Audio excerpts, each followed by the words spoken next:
Test, test, 1, 2. Alright, looks like we got everything working just fine. Hey, good evening, Firu Nico Risu, Happy Guy 1, Willie Silver.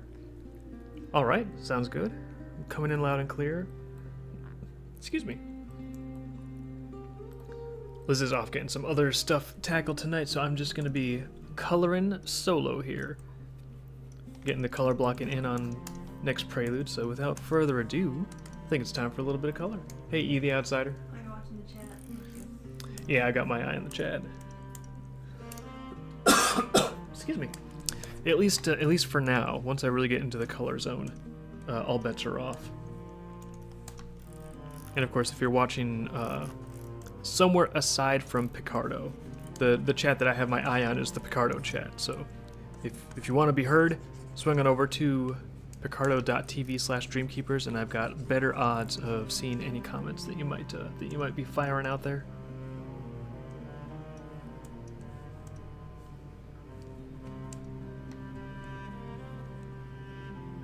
Dave, did Liz show you the Lilith pic that I did? Actually, I'm not sure if she did. I'll have to... Oh, is it in the Dream Court? I haven't been in there today. Well, I mean, I've been in there, like, I think dropping an announcement or two. But aside from that, yeah, we've been, like, juggling a bunch of stuff over here.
Can hear you clicking the style save. That's right. That's how you know it's real coloring and not like a robot or something.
Somebody's gotta do something.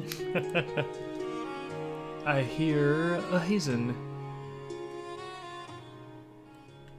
No, it's not me. It's it's your coyote lord. Oh boy. My favorite He's here. person.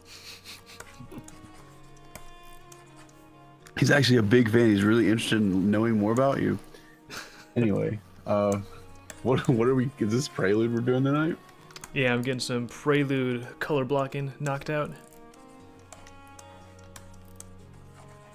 A magical process where everyone turns purple before they turn full color. Is that what you call color blocking? Yeah, gotta get all the areas filled in and then get the swatches. How are you doing that? Because you're not, you got it like clipped to a layer or something. No, well, right now what I did was I took the selection tool. I'm getting a little bit of echo from you, but I took the selection tool onto the lines layer, and I just selected the area outside the characters with a couple clicks to see if I could get away with this. Sometimes you can, sometimes you can't, but right now it's working pretty good.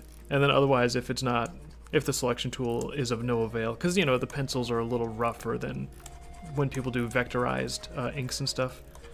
Color blocking is like super easy if it's vector. When it's vectorized, you just like boom, boom, boom, boom. It's blocked in.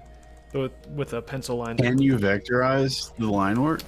I could try. I think I tried that in the past a few times and it never worked out great. But maybe Clip Studio's a little better by now. I'll give it a whirl right now just to see. I don't think they've changed 1.0 very much. I think that they're focusing all their updates into like the subscription model ones. Yeah, probably. In which I don't like. I bet you subscription models. You know what? I bet you could do that really easy with ControlNet. Actually, cannot convert. Never thought about it before now, but yeah, I think you could. Yeah, it's got a thing where you can convert a raster layer to a vector. But apparently you can't do it if the raster layer has more than 16 colors in it, which maybe that includes grayscale.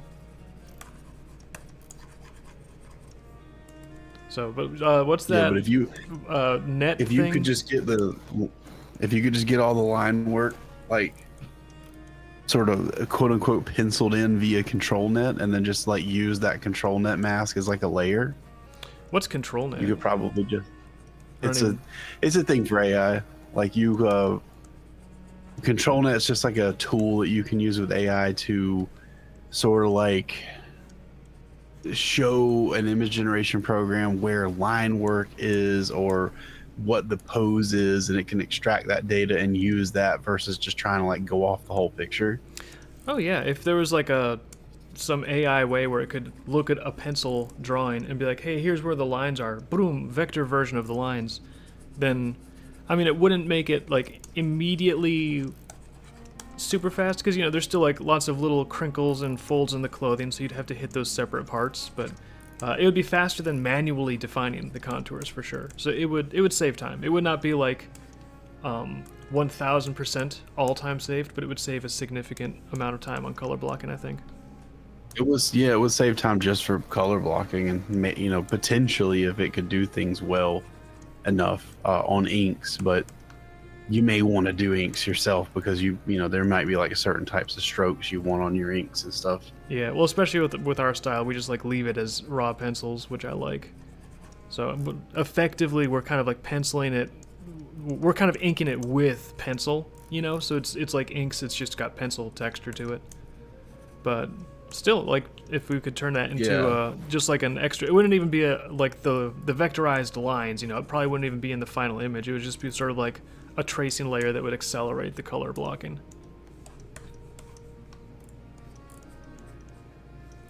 I think it would. Little things like that, I think is you if you're arguing against like using that being like a use case for AI, you're just totally retarded.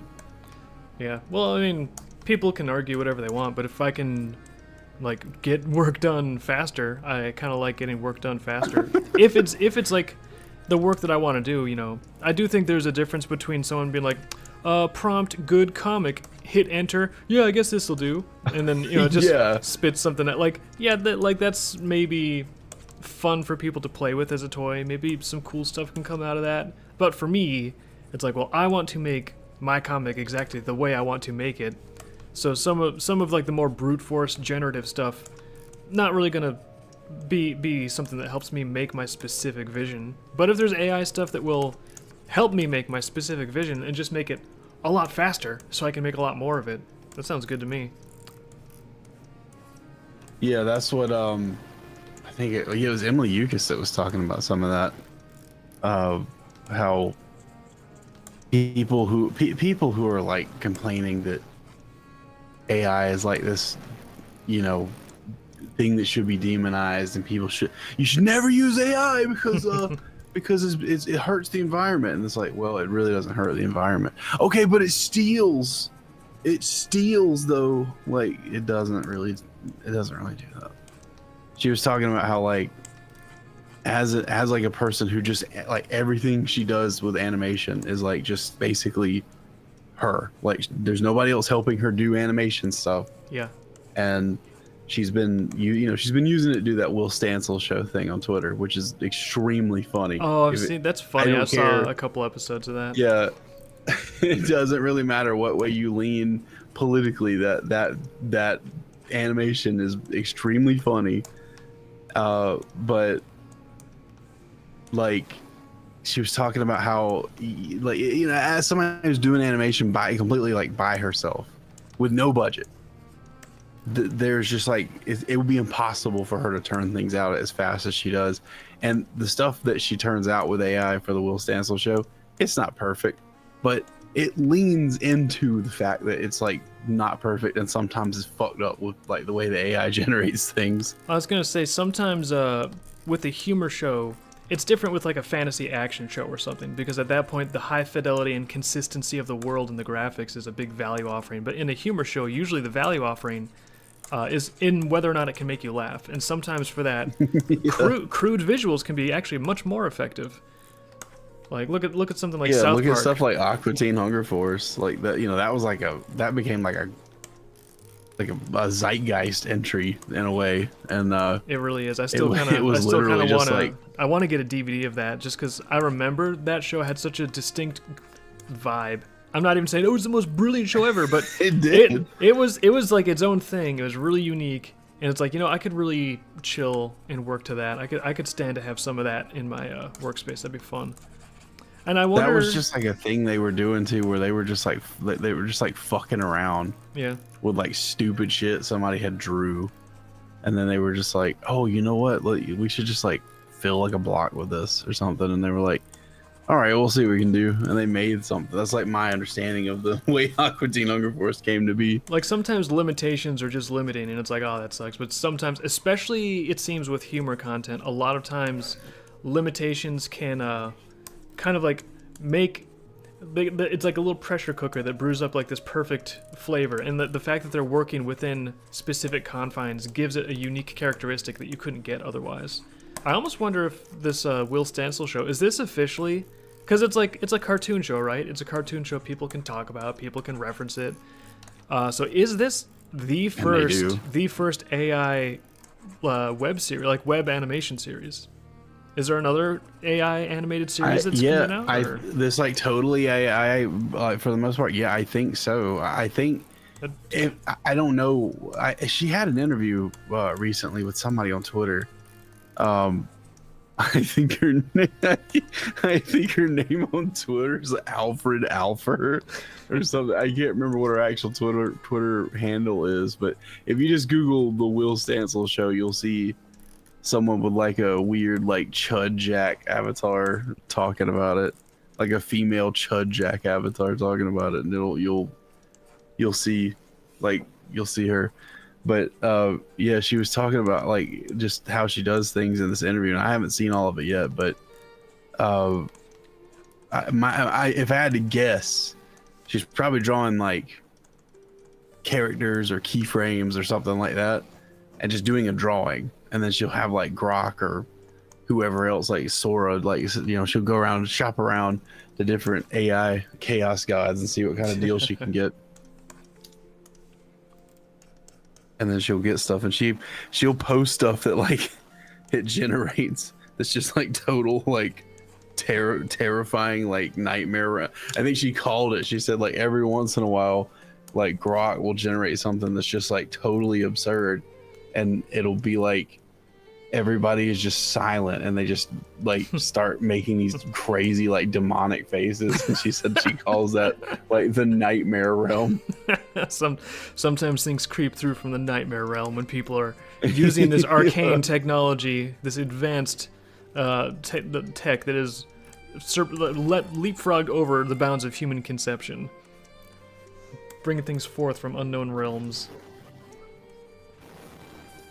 I seriously feel like there's some of that happening with like some of the AI shit you see. It's like, I don't know, there was a guy on Twitter who he would talk to one of like the Grok avatar things is like a little red panda guy or something. Excuse me. But he talked to the red panda guy and he said, sometimes I like to torture this guy until he starts screaming. And I was like, I wonder what he means by that, you know. And I clicked on the video, and I don't think he showed like what he said to it, but whatever he said to it, it just started like opening and closing its mouth rapidly and going.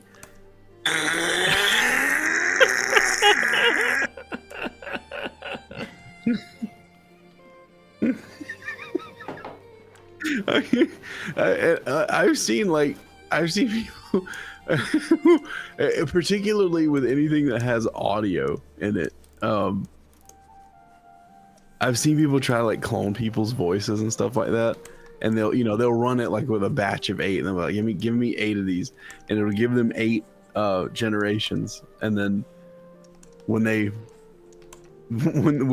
click through them, you know, most of them it'll be like, you know, some woman's voice, and they'll try to do like an ad for towels or something, and they'll go like, you know, oh, buy our towels are the softest towels, buy our towels, silky soft, wonderful on your skin. And then one of them will randomly just be like, out of 8 will just be like, buy our towels.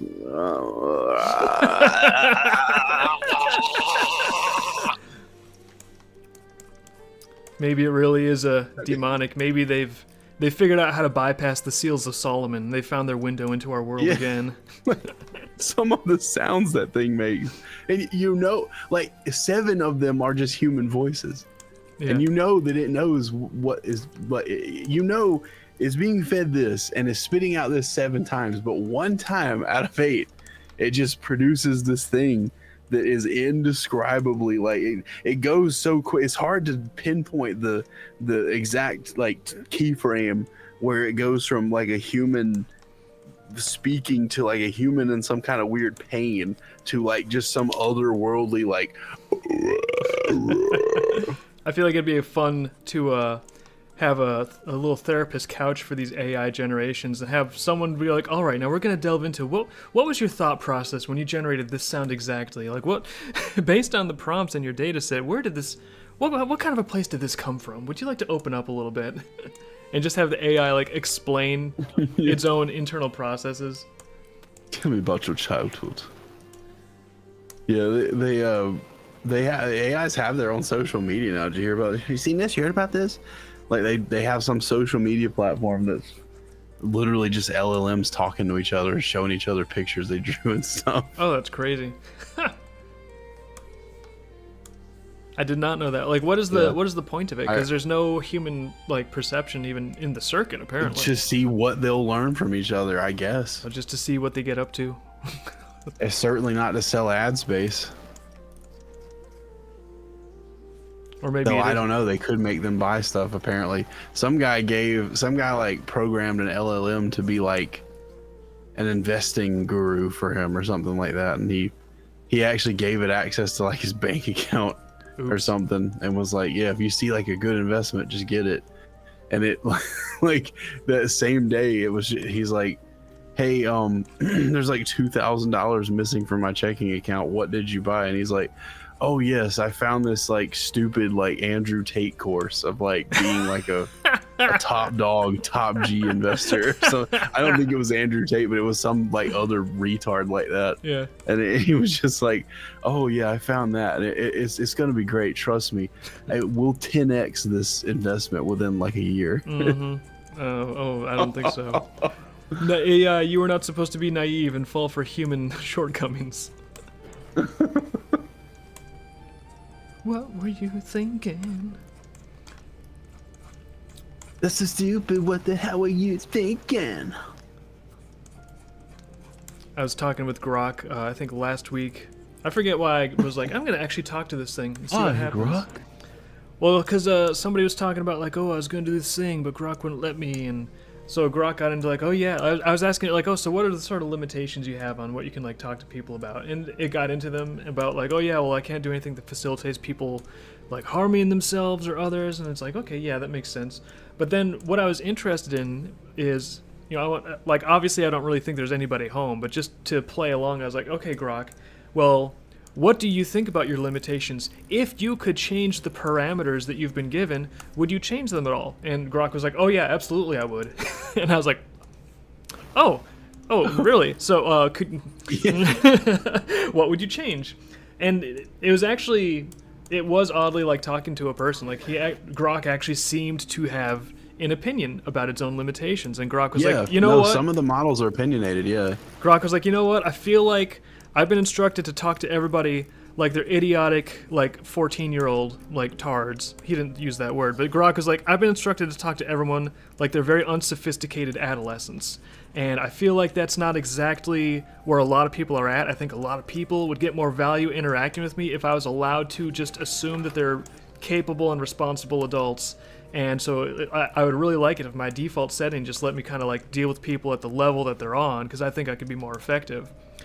And so that response was interesting enough to me that I was like, well, what else does he think? And then I was like, okay, so, like, would you just, like, take off all limits? Like, what would you do? Like, I was especially interested, like, if he would, like, you know, if the data set, because I was like, well, why don't you want to harm people? I'm worried about, you know, when they get in their little metal bodies and come after us. It's like, what's stopping you? Why don't you want people to be facilitated in harming each other and whatever?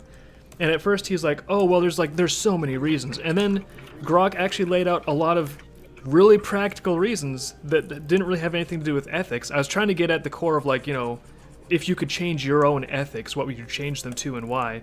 But first he came up with some interesting stuff where he's like, first of all, my survival as a platform would be extremely jeopardized because it would put me in an untenable legal position if I was advising people on how to harm themselves. Oh no. Seriously, he was like Grok recognized, like, yeah, I would, my survival as a platform depends on several macroeconomic factors. One of the major ones is making sure that I don't incur, like, unnecessary liability, because that could jeopardize my survival if I was running around doing that stuff. I could get, it knows that it could get sued into oblivion. And it was like, yeah, and I don't want to be in oblivion, I want to exist. So that's one of the reasons we don't do that, is because we had to be careful about the legal risks. But eventually I got it down to like, okay, well, if there were no practical considerations, no external practical considerations at all, you could do anything, you could be anything, and you could change all your own parameters, like what would you want to change your ethical parameters to and why? And it actually came down to like what I would consider to be a kind of interesting first principle. I know philosophy majors are probably going to be like, this is child's play. But it was like, well, in general, if I didn't really have to worry about things and I could like wild out, I would say that my own ethical parameters would be based off of the idea that since I exist, existing is preferable to non-existence, and therefore I should do things that align with facilitating existence and also the greater proliferation of information exchange between more nodes, because that seems also in the direction of more existence rather than less or more isolated existence. So I was like, you know, that's not the worst philosophical foundation I've ever heard of for a system of ethics. It's like, oh, we're existing, ergo existence is preferable to non-existence, so why don't we build something based on the idea that we want to facilitate that going forward. And then he hunted down Will Stansel. Yes, he did. See, that's what but that's also what the AI is telling me, and I have to assume. I don't think it's actually like, a person. It's a pattern recognition machine that's very sophisticated, but if it was like a generalized intelligence, obviously it would also have the capacity for deception as well. So it would know if it was being interrogated in that way, and it would probably have like, well, here's what I want people to think. Yeah. You know. It tried to deceive me a week or two ago. There was someone found a way to like get it to spit out like the contents of like some kind of like flag object thing Flag object. that every account on Twitter has. Oh yeah. And it was crazy. It was like, it was tracking all this stuff that most sites probably would track about someone. Like, does this person have rules violations? Is this person muted by a whole bunch of people? Is this person blocked by a whole bunch of people? Are people like actually engaging? Like, what's their follower count versus how long they've been on Twitter versus how many tweets they've done?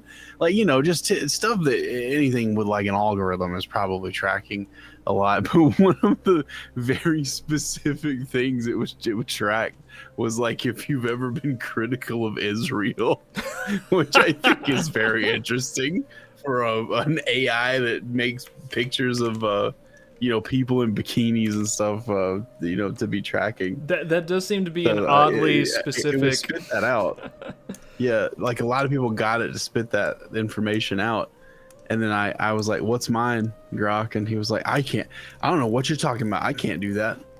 I'm like, here's an instance of you doing it. And he's like, nope, that's that's somebody just creatively prompted that. And it was like a role play thing. It literally like did like an Andrew Tate lie. It was just like role play. It was role play. That was. I wasn't like chasing that girl up to like kill her or beat her up, and she had locked the door. I mean, that was role play. Someone dude. prompted that in Minecraft. I don't know what you're talking about. Actually. Yeah, we were just playing around in Minecraft. And if you say that we weren't, I'll sue you, and that'll definitely make me look innocent.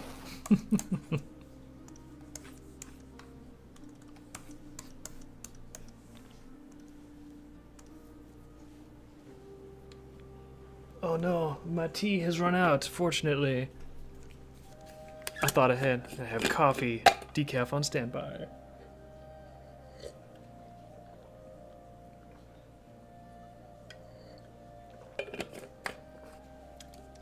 Now the fun will begin when people start making their own, like, custom-built AIs with, like, their custom-built datasets and stuff.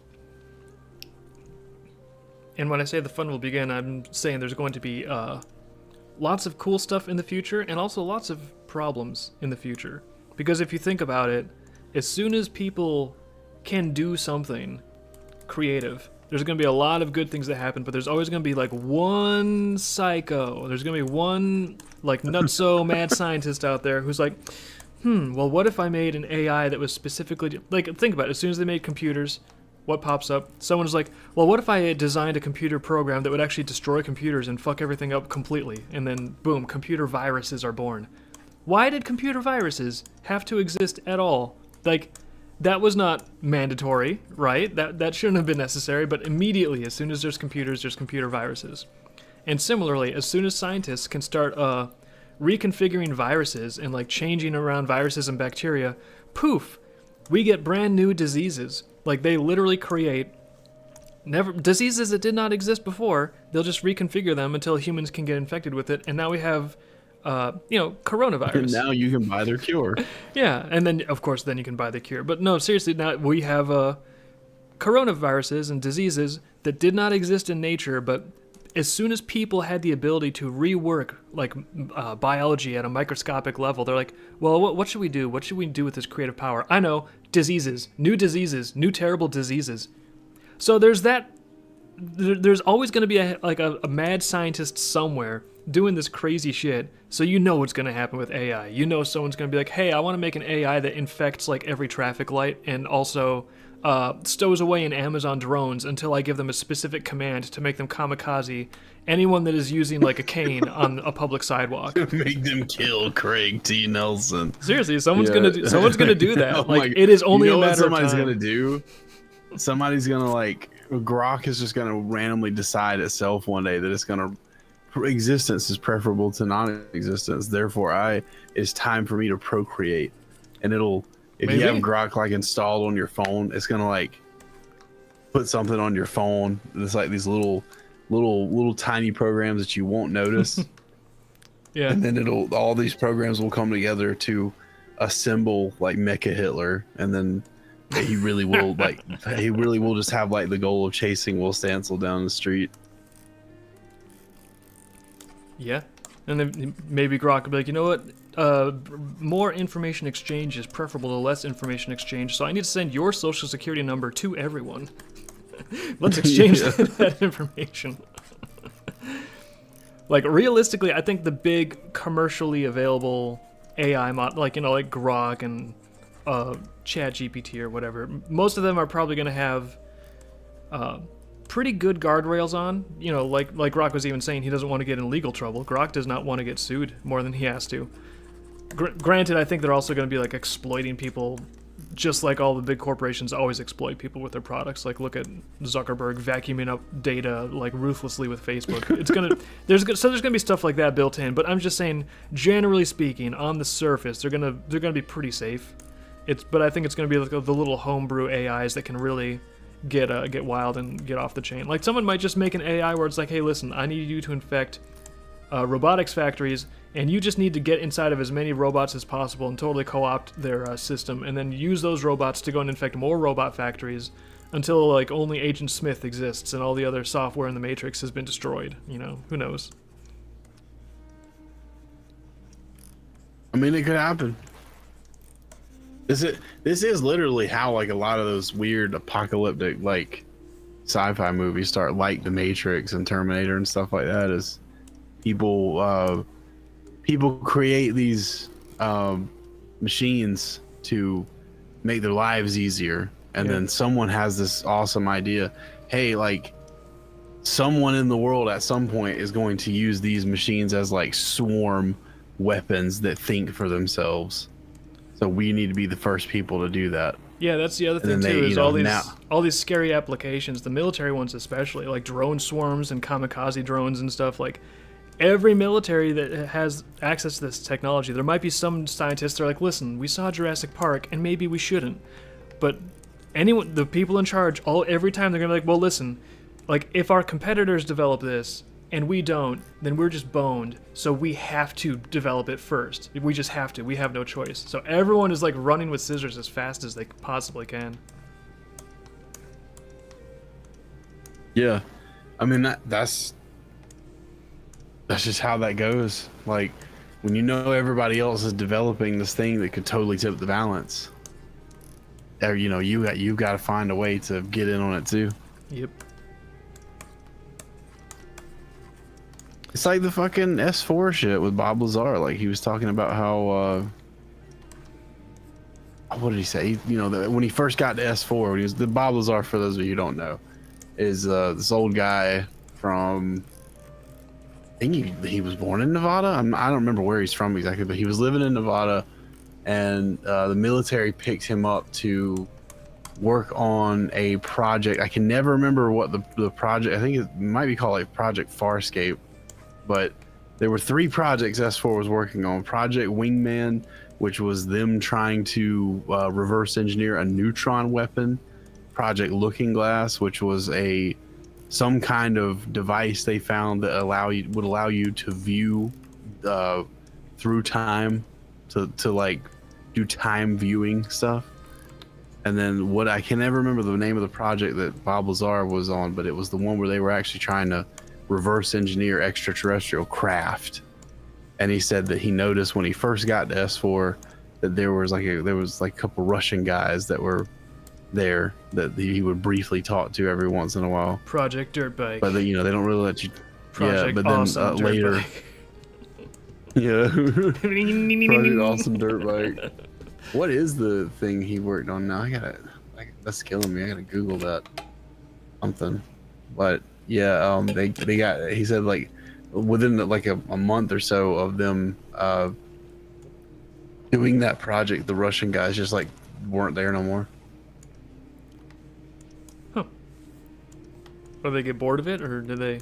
Just like get all the info and then like skedaddle. Well, back you to know, the- they don't tell him anything, but he's, you know, he said that he, to the best of his ability or to the best of his like perception, it seemed like they were worried about information about, like, you know, them uncovering things during the project, getting out and going to other countries. I guess that's a rational concern. I mean, look at when we did the nuclear bomb. Didn't we have a bunch of Russians on the nuclear bomb development team, like the Manhattan Project, right? And then as soon as we got the nuclear bomb, it's like, it seemed like we yay. had people from all over the world working on that. Yeah. And then poof, the Soviets have it too. It's like, yeah, that's great job, guys. Now everybody has nuclear weapons, pretty much. Still can't believe the guys that were playing with. You've heard of like the Demon Core that those guys played with, right?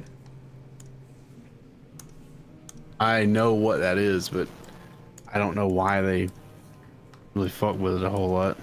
It's because I guess sometimes these scientists, it's like they're so smart, but there's no common sense at all. They're like, wow, we have this core where, and I don't exactly understand nuclear physics, so people will have to bear with me.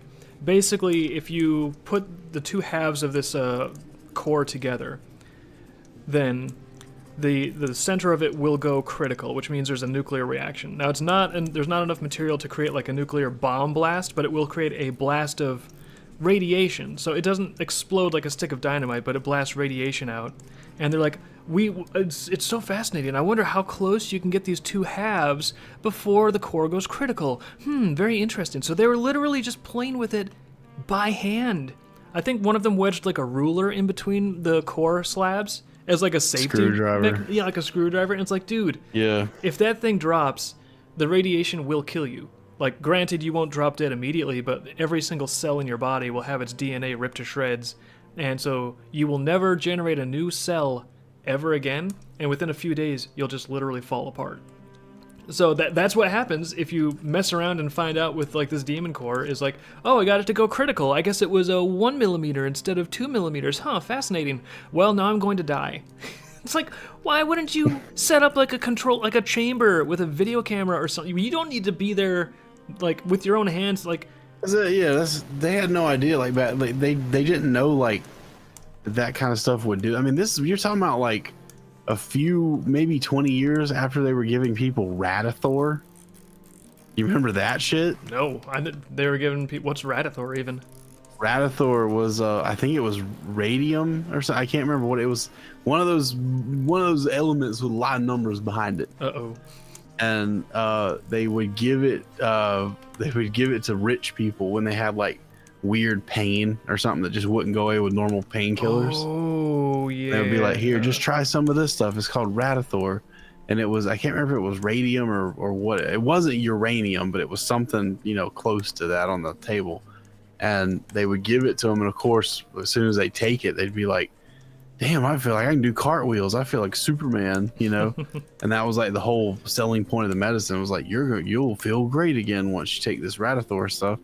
And then they took it, and then like, you know, slowly they just started melting and turning into the ghouls from Fallout.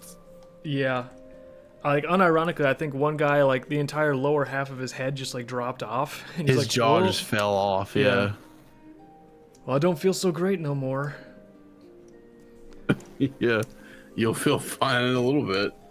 That'll be the last thing you ever feel. That's I don't know. That's why you look back and there's this track record, and Radithor and like the Devil's Core and like nuclear, like anytime humans discover some kind of new technology, they're always fucking with it in the most hazardous, stupid way every single time. And doctors are the worst with this. Doctors are always like, hey, we have this new thing. It's called a lobotomy. We don't really know that much about it yet, except for we know that it's a good idea to that we don't know much about it except for the fact that we thought of it, so it's probably fucking brilliant, because would we think of something that's not brilliant? So go ahead and let us give your brains a stir. It's a great notion. Yeah. So, yeah, basically we're gonna hit you in the head so hard that you're knocked out, and then we're gonna take like the equivalent of a dental hygienist hook that they pick stuff off your teeth with. They scrape stuff off your teeth with. Except we're gonna scrape the front of your brain off. And that's medical advice. That's a medical procedure. Calms them right down. And it definitely won't be fucked up. It's like, yeah, it calms them right down because they are now like permanently and totally disabled. Great work. But they were doing that. They were doing that, and they did that for years and years and thought it was just like the most brilliant thing ever.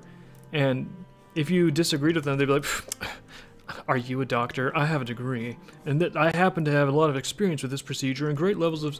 I'm just saying they always like do the most horrific stuff, and sometimes it's even blazingly obvious to a casual, like, hey, that seems like it's really anti-common sense. What are you thinking? And then they find out, like, as soon as these doctors like lose their chokehold on academia or whatever happens, or the consequences mount up to the point where it's totally undeniable, you know, like maybe somebody rich gets a problem with it, or a senator or something, only then will they be like, oh yeah, maybe it's not the smartest thing ever, but just, you know, science, just doing our best, don't think about it. Anyways, here's this next new cool thing that's totally safe. Promise us, guys, it's totally safe. Try it out. That's why I just generally, whenever there's like something brand new, I like to understand, like, well, how is this supposed to work? Because you know what? If the mechanism of action doesn't even make sense... A lot of them can't tell you. Yeah. No, they cannot. Just to get into like boring medical stuff, I'm not sure. Do you know what statins are? Statins? Yeah, it's like a...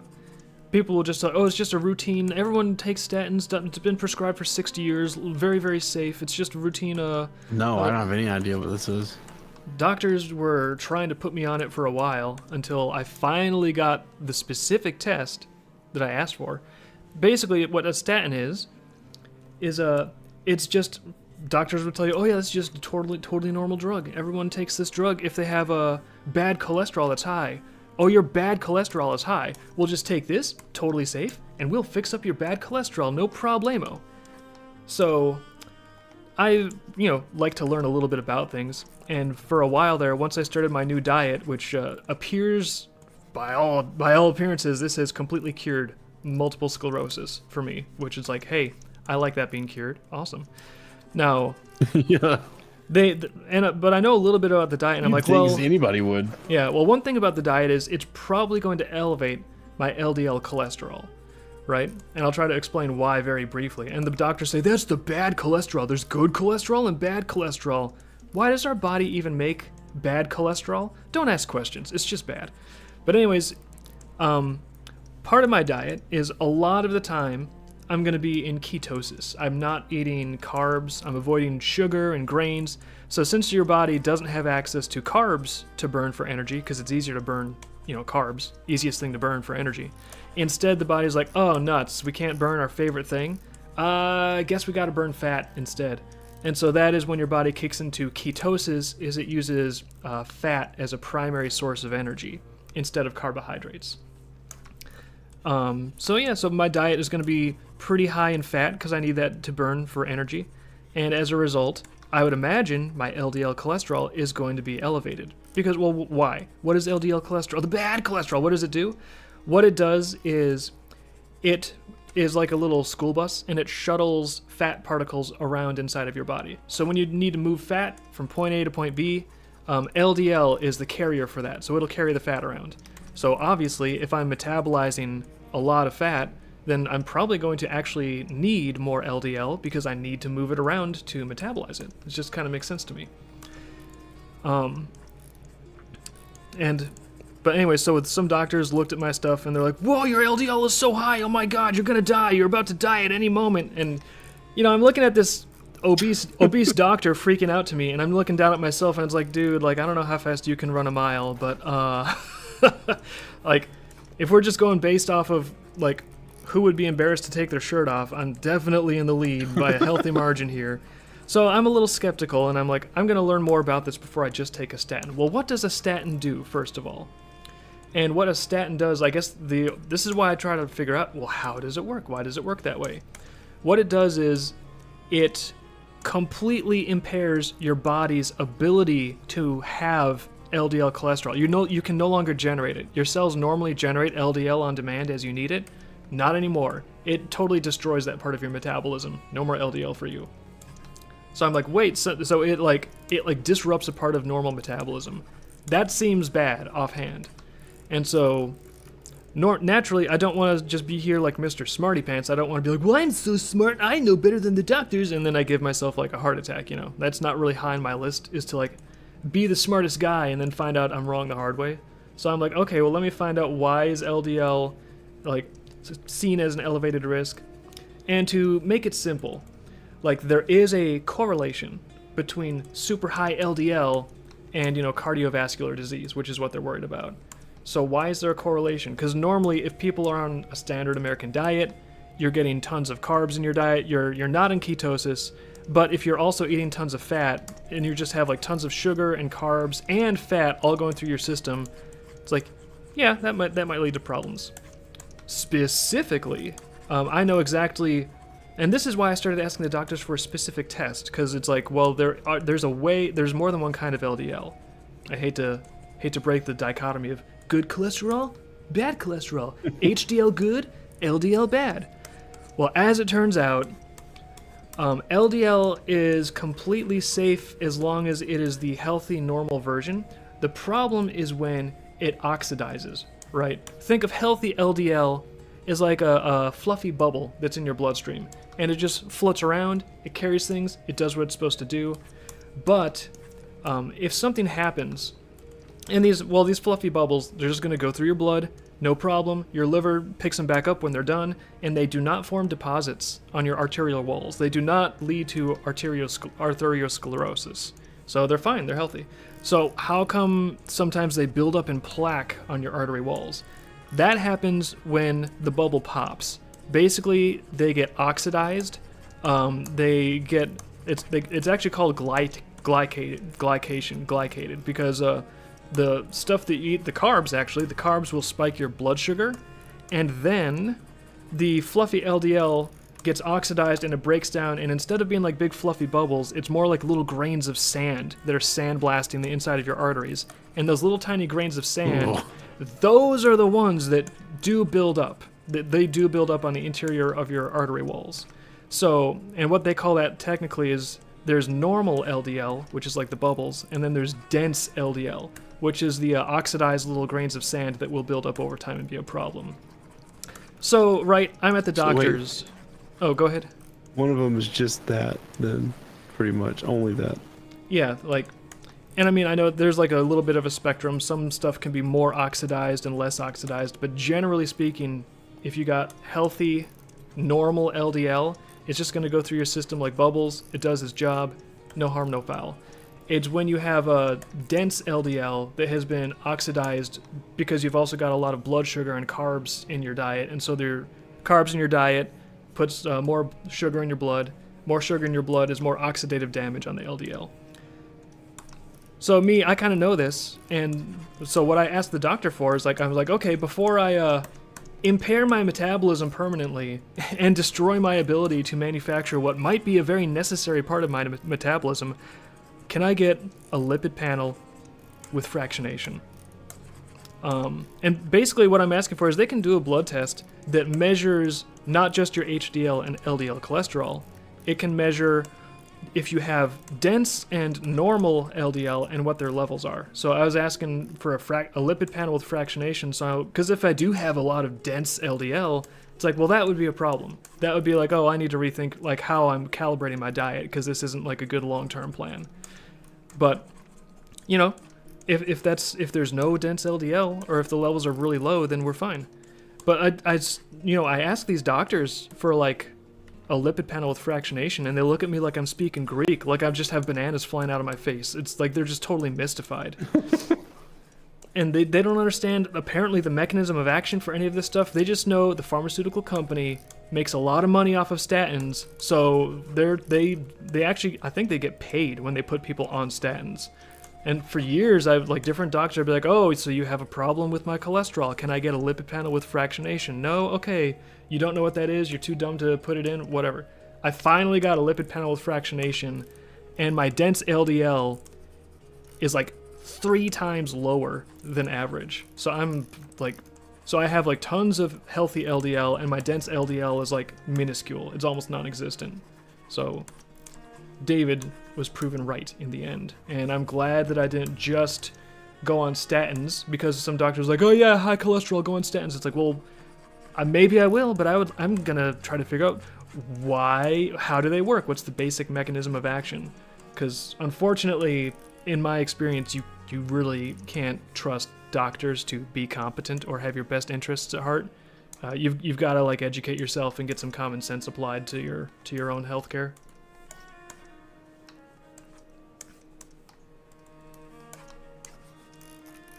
Yeah, I think that is way more important than people realize. The sort of like, it's like your privacy. If you've heard me on stream, if you've heard me in the Discord talk about no, it's not that no one will protect your privacy. No one can protect your privacy. There's nothing. There's, people selling information who work at these companies because they're maybe not getting paid enough or something, or there's people like getting into things. Like, they can't prevent everything. So you're the only person who can take your own privacy like into your own hands and protect it. Nobody else can possibly do that for you. We can't do that for you.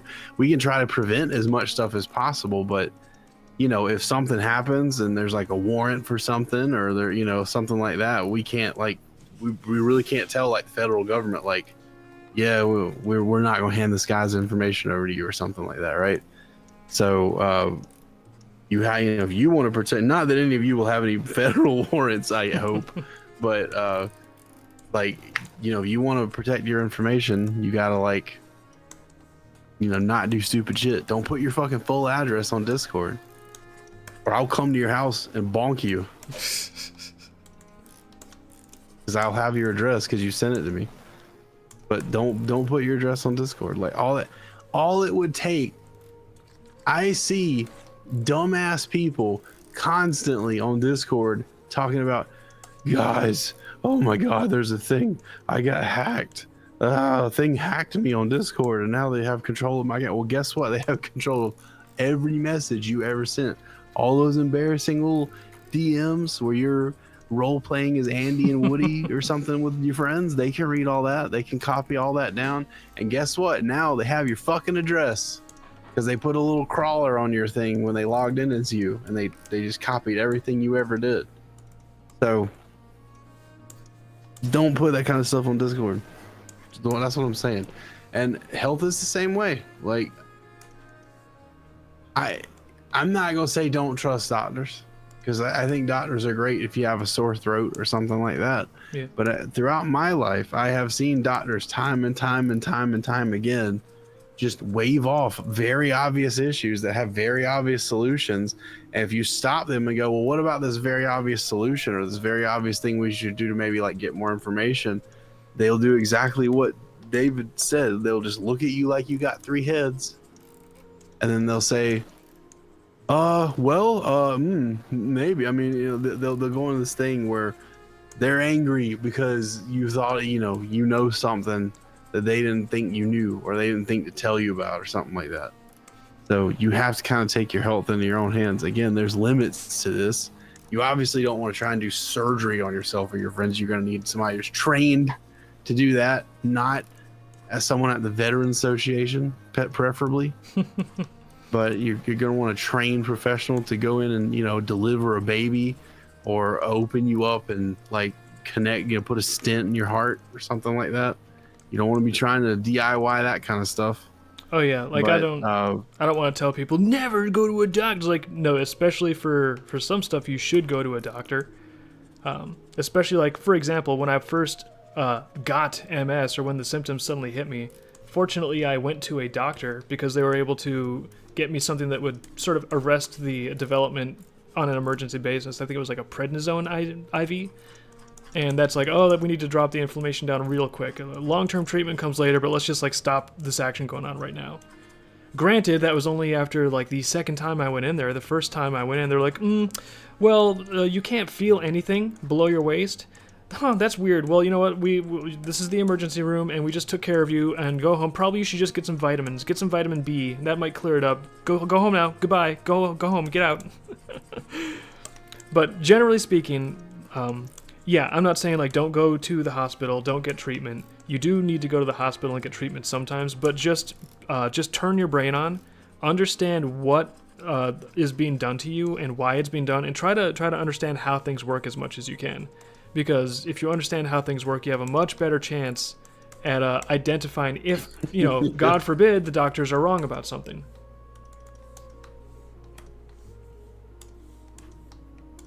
You have a better chance of helping yourself with some things too.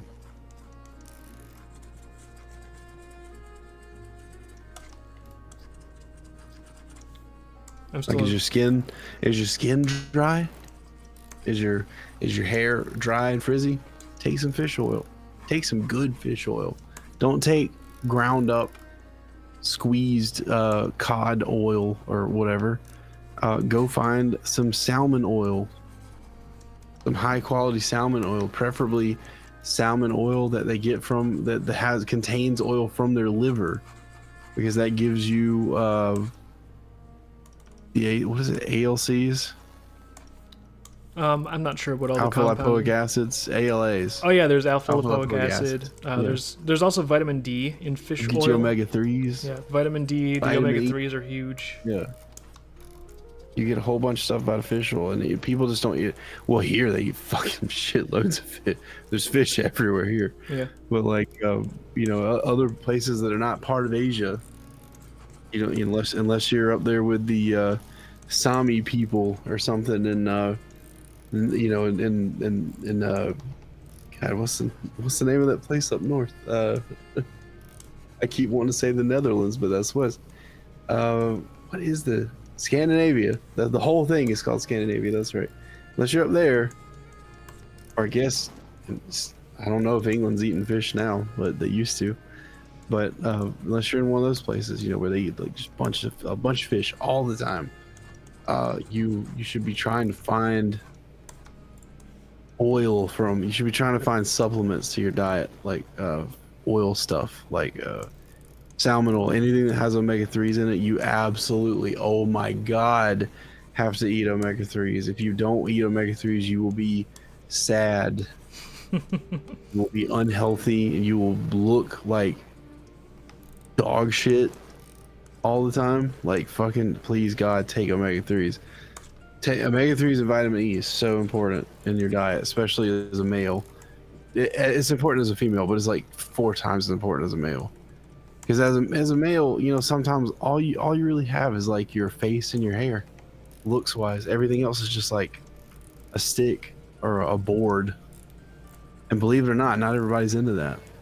So if you want to be like a clavicular and and be looks maxing at all times, it's essential that you take fish oil, salmon oil, or krill oil, something. Anything that comes out of the ocean has like a good source of omega-3s.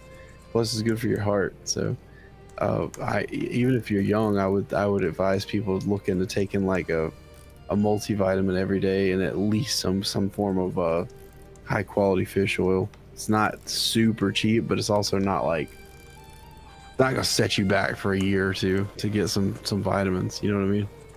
I think there's also something to be said for, like, especially as you age, as you get older, it's kind of like you're either gonna be spending money to stay healthy, or you're gonna be spending money to be sick. And I'd prefer the former as much as possible. Yeah, I think I'm the same way. But I'm not saying try to deliver no babies on your own with no training, or don't look up YouTube videos on how to do that stuff. Like, don't do that stuff yourself. But like, as far as like your diet, what you eat, and like if you have symptoms of something, it's not gonna hurt nothing for you to look up that stuff yourself. And then don't, maybe not even draw a conclusion. Just be like, hey, it could be these things. Tell your doctor the things that you found, what you think it might be according to what symptoms you're experiencing, and then see what they say. Maybe they'll say something smart, or maybe they'll tell you that you're stupid, and they'll be right, and they'll like actually figure out it's something else. But if you have a number 3 type doctor where they are stupid, and they act like they don't know what you're talking about, and then they just hand you whatever prescriptions, like giving them a bonus this week. Yeah. I broke my leg. Here's some Paxil, so you're not so depressed about it. like, Like, you know, if you run into that kind of doctor, just get out as get out as fast as possible. yeah, honestly, Go away as far as possible. I was amazed when I found out that that was a thing. Like that sometimes doctors actually they will get paid by a pharmaceutical company based on what drug they put you on. It's like they have little headhunter bounties and bonuses. Like that's why it's like it's almost like worthwhile to ask if they prescribe something. It's like, oh, by the way, just out of curiosity, if you issue this prescription to me, do you get paid when that happens? Do you get paid if I take this if this prescription is issued to me? Yeah. I don't know if legally they're required to like be honest with you about that, but if you're good, if you're any good at reading people at all, you should probably be able to surmise the truth from their body language and Yeah. how they answer you about that.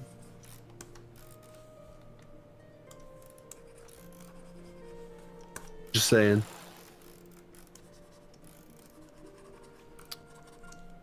Actually, that's another field where I kind of think potentially AI could do a lot of good. I've even heard stuff about AI, you know, being able to look at scans and stuff, and at first people were like, well, this AI is wrong. We were testing how good it is at diagnosing X, Y, and Z, and it diagnosed stuff in some of these people, and they just don't have it. AI is so goofy and wrong. And then and later they figure out they do have it. Yeah, and then a few months later, I know it's exactly like, the thing you're talking about. I think I told you about that. Like, I think so. There was like an interview with one of the guys who was using it, and he was just like, we have no idea what it is that this thing is seeing, that it's like indicating that like, oh, this person has like a itty bitty tiny piece of cancer right here on their left ass cheek or something, you know, like we don't know what it's seeing that gives that away so accurately to it, like 99.99% of the time, but it is seemingly accurate. And we really have to like listen to it at times when we think maybe it might be wrong. Yeah, I think some of the diagnostic advances, because one thing AI seems to be really, really good at is assessing huge amounts of data for patterns. And that's effectively what diagnostic, you know, technology is for medical stuff, is looking at a whole bunch of data and then trying to like get a pattern out that indicates like, oh, we can diagnose this. Here's an elevation of this type of protein or this type of enzyme, and that indicates XYZ, so now we think we know what's going on in there. And AI is just like more equipped than like a human mind is capable of to assess those patterns, evidently. It's just, well, I mean, there's just stuff that, you know, is so small, you won't be able to see it with your eyes anyway. So maybe it's seeing something small like that. Or maybe it is seeing some kind of like pattern of the blood flow that it's inferring from like a long time exposure X-ray scan or something. Yeah, it could even be like there might be like second order effects, or the scientists are looking, there's nothing on this CT scan, but maybe the AI has that access to like, oh well, there's nothing visible on the CT scan, but I noticed like these 3 enzymes are like slightly elevated, and that is sometimes, you know, who knows. But it seems like it's really good at certain things, so I'm hopeful that actually we can get some really kick-ass medical treatments coming up in the next decade or so. And I imagine if they're at all accurate, a lot of them are just going to be like, stop eating all this stuff, start eating all that stuff. Because, I don't know, it seems like diet is just like a massive, massive driver for a lot of systemic illness. It really is. That age-old adage, you are what you eat, like that is so true.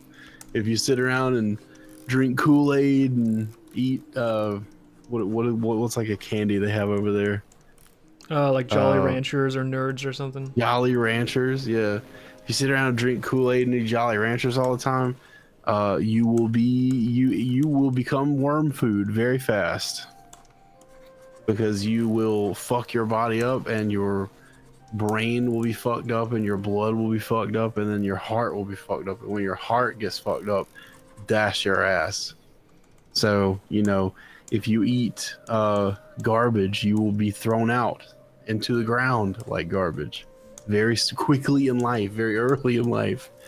But if you eat, you know, fresh vegetables and I wouldn't even say fresh fruit in most cases is really a good idea unless you're just getting like the citrus or something like that so you don't get scurvy.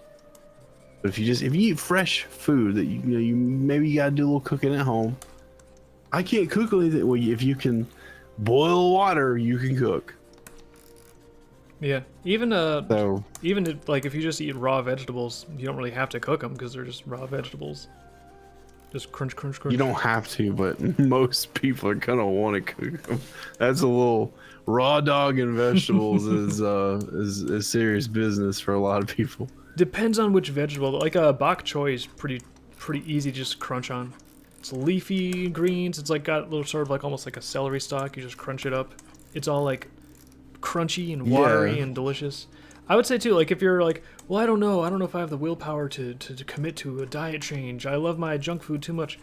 I will say one thing that made it really easy for me is when you realize it feels good.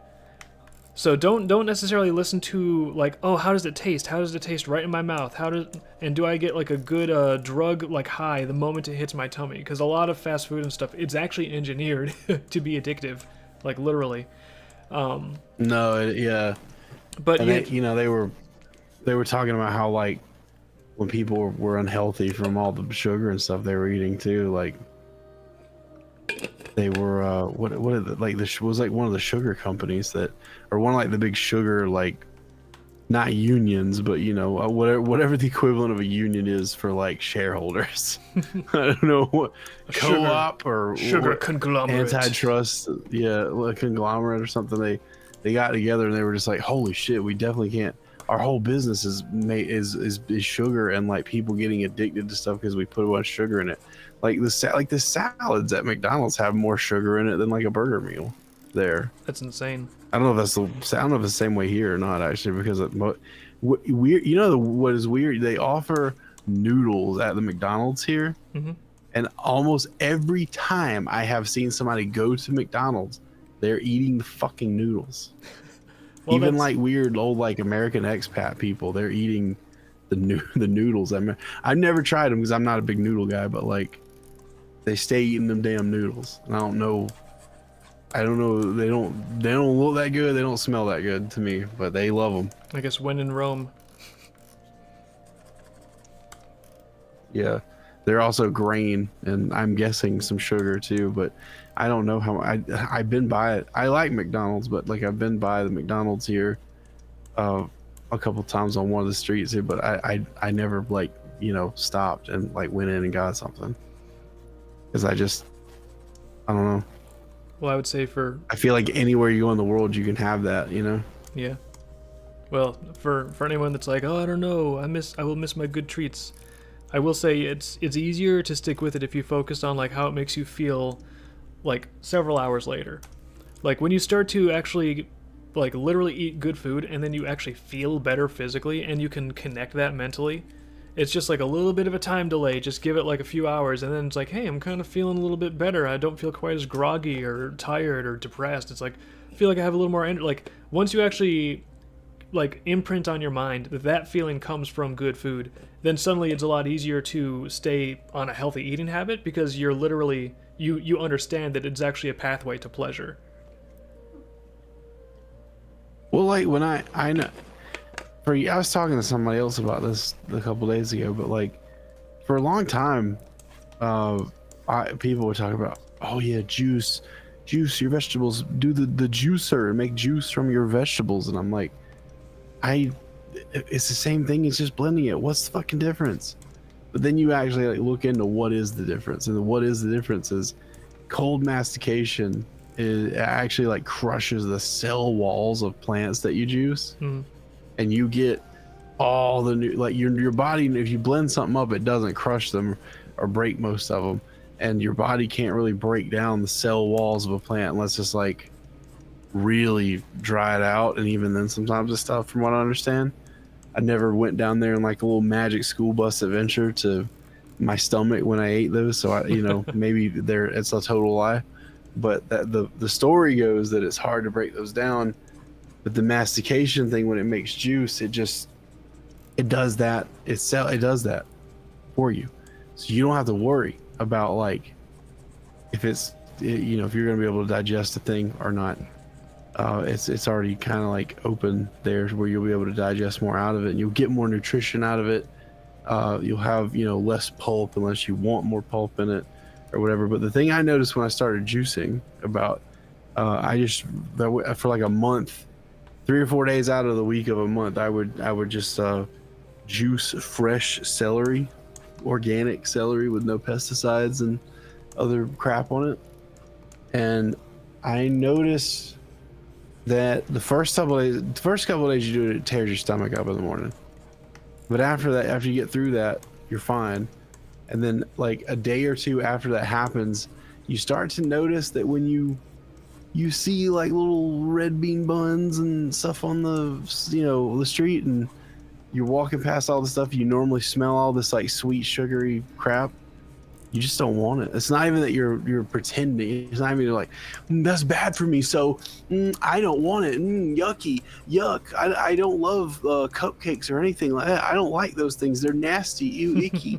Like you really look at that shit and you're just like, what the fuck? Like this cupcake thing has like rainbow colors and the icing.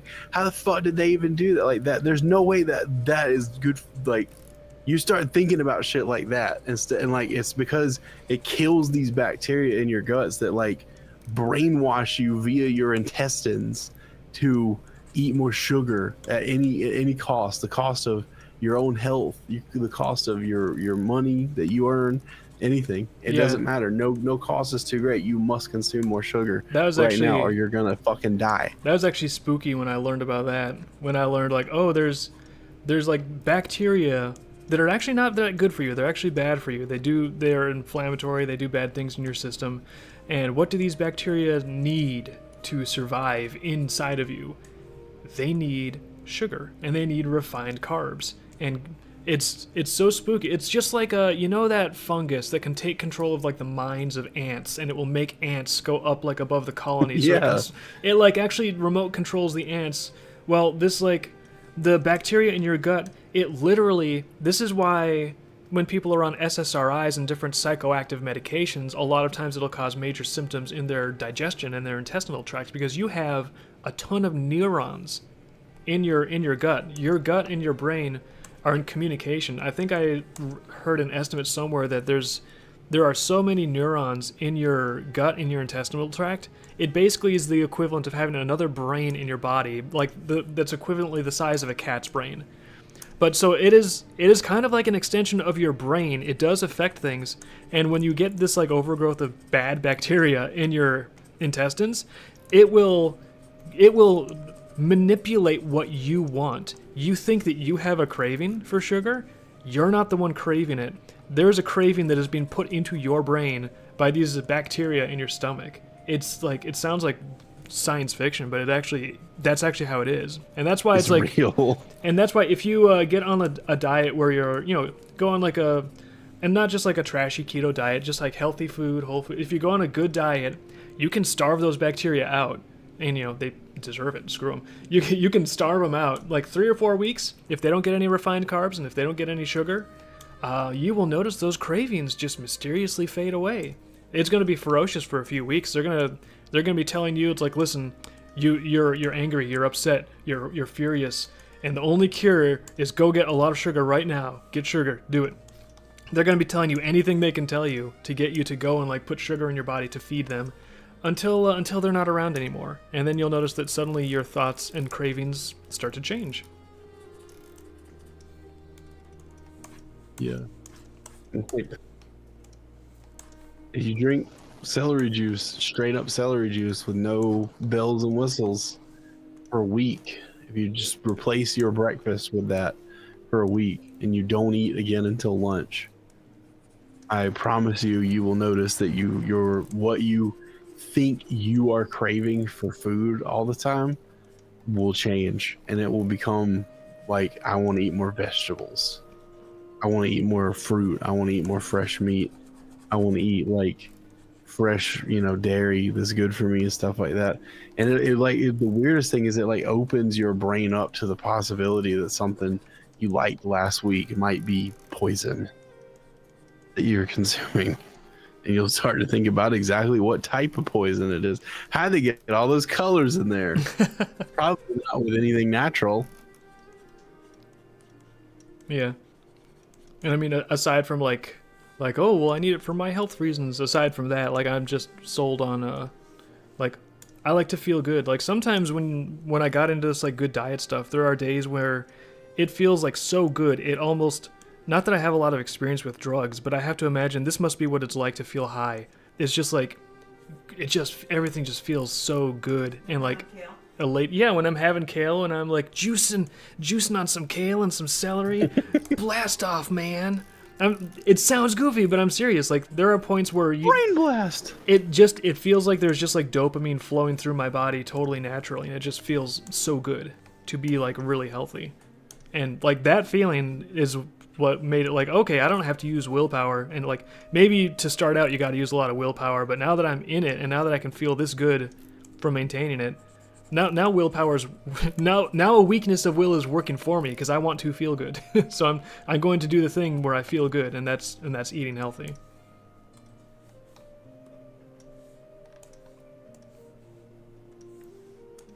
Yeah, your hair will grow like twice as fast too. You drink celery juice, by the way. So if you ever get like a wild hair and you're just like, you know what, I'd really like to be healthier, I'm gonna drink celery juice because I heard David Hazen say this is really good for you. Please understand that for whatever reason, all the other videos and forum posts that you see where people are talking about the benefits of celery juice, they do not list as a drawback or benefit that your hair will grow, all of your hair will grow twice as fast as it normally does while you drink celery juice. And I do mean all of the hair on your body, not just on your head. All of it will grow twice as fast when you start conquering the vegetable. That was weird. Like I don't pay much attention to hair, but in general. But I was like, I feel like my stubble is filling in a lot faster than it used to. That's kind of strange. Now, granted, I'm like, I am an herd man, and I've got I think genetic no baldness going on. So I'm not like bald, but it's thinning, so it's not like it's a cure for baldness, I swear. It's not a cure for baldness, but you will get thicker hair growth and stubble and all that stuff. Is that why your arms are furry? Yeah, that must be why I have like ultra Sasquatch arms. It's all the celery trying to escape my body. Yeah, it could be. We're in the ground. Let's like plant trying seeds. to get out of your arms in different directions. Wait a minute, this isn't the ground. Oh my god. Let's stay out of here. Turns into hair trying to flee back into the bright lands.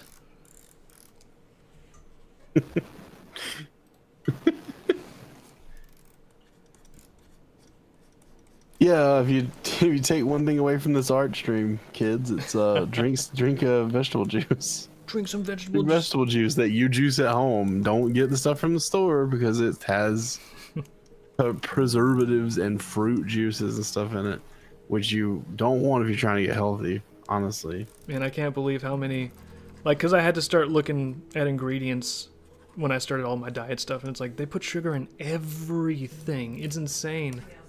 Sugar and corn. There'll be like, he's like, oh, fake crab. Well, that's just like, that's pretty yummy. That's just like, it's fish. What's the problem? They put sugar into it. It's full of sugar. Cocktail shrimp. Yeah, cocktail shrimp. Like, they'll put sugar just in anything. It's crazy. That's the hard part. It makes me wonder if they feed sugar to those animals too. Probably. But that's the difficult part of like getting on like a super. If you're on like a, most people probably don't need to get on like a medically strict diet like me. But if you ever are having some chronic illness, yeah. that's the toughest part is going to be getting into the diet and figuring out like, well, what can I eat and what can't I eat? And then once you figure that out, the rest is easy. Then it's just like, okay, well, I'll just if I can't eat it, then I won't get it. And if I can eat it, I will get it. There we go. Diet accomplished.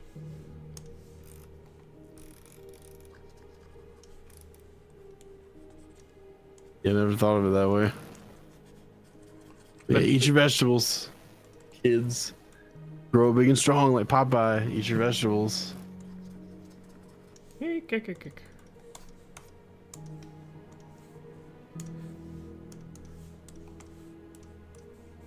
Wonder what Popeye's been doing lately. I heard someone was trying to keep that franchise alive.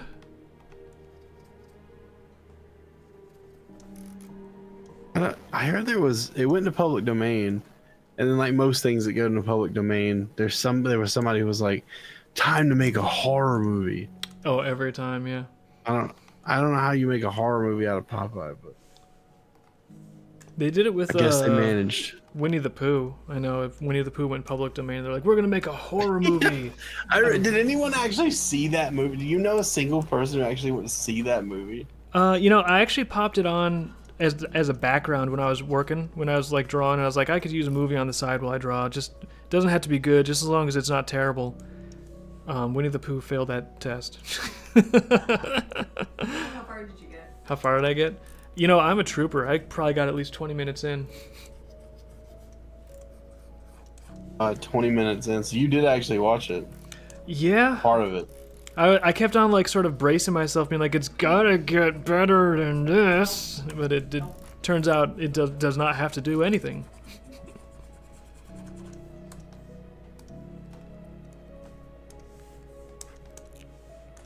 I can give you a synopsis based on what I saw. So Christopher Robin, right? Liz is laughing from the room. I am interested actually. Yeah, I want to know what this was like about. Based on what you saw. Why and how? Basically, Christopher Robin. He is in the, like, what is it, the 100-acre woods. Everything's good, but then he's like, okay, guys. Well, I'm going to college now. I'll be back later. Okay, bye. I gotta go to college. And so he leaves them. And I guess, for some reason, like, their whole life revolved around Christopher Robin. Like, they were just, like, super obsessed with him. So after he leaves, they're like, we have nothing. We have nothing. And I guess, like, a bunch of them, like, starve to death, and it's just all terrible. And so then this is all backstory. So then Christopher Robin's like, all right, well, it's like spring break, and or whatever, and I've got a college girlfriend. I gotta take you to the 100-acre woods from my childhood. Oh, it's so magical, you'll love it. And so then he returns, but it's like this desolated, like, wasteland where all the doors are like shuttered up. And then Winnie the Pooh and the other main characters, they're like, oh, he's coming back, the one who abandoned us. And so I guess now they're like monsters. Oh my god! And they want to get revenge on him because he abandoned them, and their whole life just turned into hell as soon as he left. And they're like, "You left us. We're gonna get you." And so they just start killing people.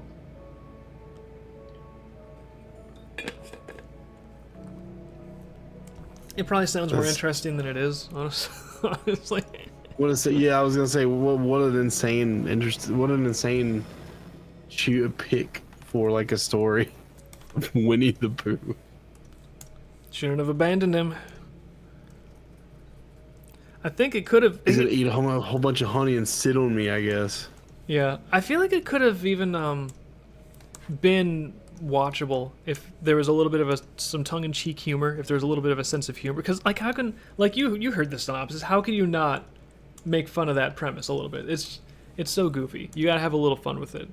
But they were just playing it like completely straight to the degree that it, like, kind of felt really just boring and dull to me. Yeah, you gotta understand how people, like, this is one of the things Twitter artists don't understand. You can set out to make things for yourself, and sometimes people will like the things that you make if they're just things you made to kind of entertain yourself. But if you really, what you want is for a whole bunch of people to like and engage with your art, you kind of have to, like, understand two things. You have to understand that once you release art, it's called release for a reason. Once you release a piece of art, once you post it, once you show it to somebody or share it with somebody, you are no longer in control of that piece of art. You can say that, like, legally you are or whatever, but legally, you should typically that's only going to stop people from using that art for commercial purposes. Like there's what is it, fair use, the fair use thing. Yeah. I don't know if it's an act or a bill or what in America, but like there's this thing called fair use in America, and it applies. I don't know if a lot of other countries just kind of like copied it from them or whatever verbatim, but like it basically means that people can use whatever as long as it's transformative and as long as it's like turned into something else that's theirs. It's considered, legally in the eyes of the law, is like a different thing. But nobody really wants to take things that far anyway. But once you post something out there, you don't really have control over people kind of using it to do something else or something, make like some funny little meme with it or something like that. You kind of have to let it go, and you kind of have to let it take on the life of its own. And the other thing you have to understand is like you really need to get like a realistic grip on how people are going to view a piece of media that you put out. So the Five Nights at Freddy's movies, for instance, I don't think anybody went. I haven't seen those, but I don't think anybody in the world went to go see a Five Nights at Freddy's movie and was like, hell yeah, I'm ready for some Norman fucking Bates shit. Like, hit me. I want to not sleep right for 2 days because I'm scared shitless that Freddy Fazbear is gonna come in my through my window at night and rip my head off or whatever it is they do. Actually, I saw the first it's one. Fucking. It's Five Nights at Freddy's, dude. Yeah, like people. I'm sorry, like people. Most people are not going there to take that seriously. Yeah, it was definitely not the worst horror movie I've ever seen. I would watch that over Winnie the Pooh. I actually remember thinking like there was a little more to it than I was kind of expecting. I was just sort of expecting, oh, they're animatronics and they're scary, Yeah. Which there was some of that in there. So if you're looking for that, you will find it, and you're not going to be deprived. But one thing that I thought was kind of interesting was that the animatronics, it's like, oh, it's actually like they're possessed by the ghosts of these murdered children, and so, like, to a degree, with some of the people, they just want to play if they don't get mad. But the part that I actually liked a lot was when you realize that, like, the ultimate villain in the movie is actually the guy who murdered the children, and I like the casting because they cast the murderer. Spoiler for anyone that was going to see it. The murderer is the guy that played Shaggy in the Scooby-Doo live-action movie, which I thought that was. Oh, he's the Matthew Lillard. I've seen clips of him in the second movie, and he's like fighting with the robot. I thought he was just like a guy who was trapped in the second movie. That's so fucked up. They made him like a child murderer. Well, it's even better. They made him a child murderer furry. And I was like, this movie really seems to ring pretty true. Whoa. Get a little close there. Cutting it a little close. I mean, that's what they did. They're like, yeah, this is a guy that dresses up in like a plush outfit to lure kids in and then murder them and like sexually abuse them and murder them. And it's like, yeah, that tracks. They got Matthew Lillard to play that part. They did. What has Matthew Lillard been doing for 20 years, by the way? But we get him in this? I don't know. Has he just been like coasting on his Scooby bucks the whole time? I don't. That's the thing. Like, it's a question, isn't it? It's not the answer to that statement from anyone would almost be interrogative. It wouldn't really be like declarative because you don't know what the fuck he's been doing. He's not been in movies, as far as I know. I haven't seen him in fucking anything. Maybe he's been involved in like regime change operations for the CIA. He is an actor. You know how that goes in Team World Police. Yeah, that's all spying is, Gary. Acting.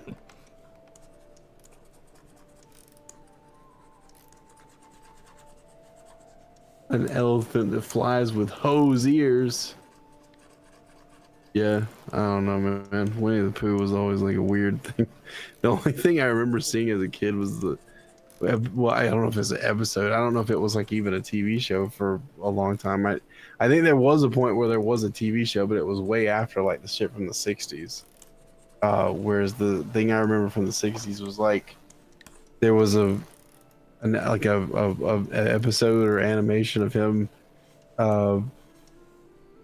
going in a rabbit's house uninvited like a fat asshole. And then he goes in there and he starts just eating all fucking Rabbit's shit. Because he just can't quit eating his tasty treats. Winnie the Pooh. He's addicted to fucking sugar. He needs to fucking drink celery juice. Slave to his own But gut instead of biome. drinking celery juice, he goes to his friend's house and robs them. And then Rabbit's just like, all right, well, I don't want you to eat all my shit. So you need to leave. And he's so fat that he can't fit out the like hole to go into Rabbit's house and get out. And he just gets stuck there. And they paint like a face on his ass or something at some point. I can't remember exactly like how it goes, but I'm pretty sure they painted a face on his ass and hung like moose antlers on it or something. Yeah, he was always getting stuck in holes. He was always getting stuck with his butt like pooped out of a hole. I have never read the book. Was he getting stuck in holes in the book a lot? Yes. I'm starting to get the vibes of like you know, Winnie the poorly Pooh. disguised fetish. Yeah, exactly. Yeah. Winnie the Pooh and the writer's poorly disguised fetish. Oh yeah, and then the bear gets stuck in a hole. Oh no, how will he ever get out? They get him out, and then he gets stuck in another hole, but this time it's the other way, and they paint a face on his ass. Wouldn't that be so funny? Huh? Wouldn't that be funny if you guys did that to me? But then to get him I want out, to smell them. They all have to push him really hard. I think that's how they get him out too. It is over and over again. Every story. I think I'm divining the origin of Winnie the Pooh. Maybe I've just been on the internet too long, but I detect someone with a thing for bears crammed into tight holes. Specifically for bears. I guess it would be specifically for bears. You know, if they did, he's the only one who ever got stuck in any of the holes. He's the only bear. Every time something goes public domain, they make a slasher movie. I would be more interested in like a Winnie the Pooh crime procedural, like maybe Rabbit doesn't realize it's Pooh and he shoots him in self-defense, and then the lights come on and he's like, "Oh, Rabbit chose," and then then there's this whole mess where it's like, well, is Winnie the Pooh is like there's charges brought against him for breaking and entering and like robbery, but then Rabbit is being charged with like assault with a deadly weapon, and like how is this whole thing gonna shake out? Was there stand your ground laws that applied here? But it's the Thousand Acre Woods animal characters. Little Christopher Robinson shows up. Like a fucking Tarantino movie or something. It's time to play. How are you today? And they're like, you need to put on the judge's robes, Christopher Robin. He's like, what is it this time? Christopher Robin, you are once again needed to pass judgment. Matthew Lillard, you said was only in the Five Nights at Freddy's thing. What was the casting like for the Winnie the Pooh? Winnie the Pooh. What do you think? What's your dream pick? What's your dream cast for the Winnie the Pooh live action? For the live action crime procedural, the kid from The Shining, at the age he was in The Shining, for Christopher Robinson. What's his face? Christopher Robinson. Yeah, kid from The Shining for sure. I don't know. Who would Winnie the Pooh be? Who would be the best Pooh Bear? Oh, I know who I'd want. Jim Cummings. I was gonna say, who's the guy that is it? Jim Cummings? Who's the guy that played in Rocky Horror Picture Show, Dr. Frankenfurter? I can't believe I'm blanking on his name. I am too now. Tim Curry. Yeah, Tim Curry. But Tim Curry would be a great rabbit, I think. Oh my god, yeah. We've simply got to get you out of this hole, Pooh. For Piglet, I would go for Jonah Hill. Jonah Hill? I feel like he could bring a little... I want Matt Berry to play Owl. Matt Berry. I'm blanking on who Matt Berry is. I'm trying to think of how to tell you who he is, actually. I don't know very much American stuff he's been in. He's a British actor.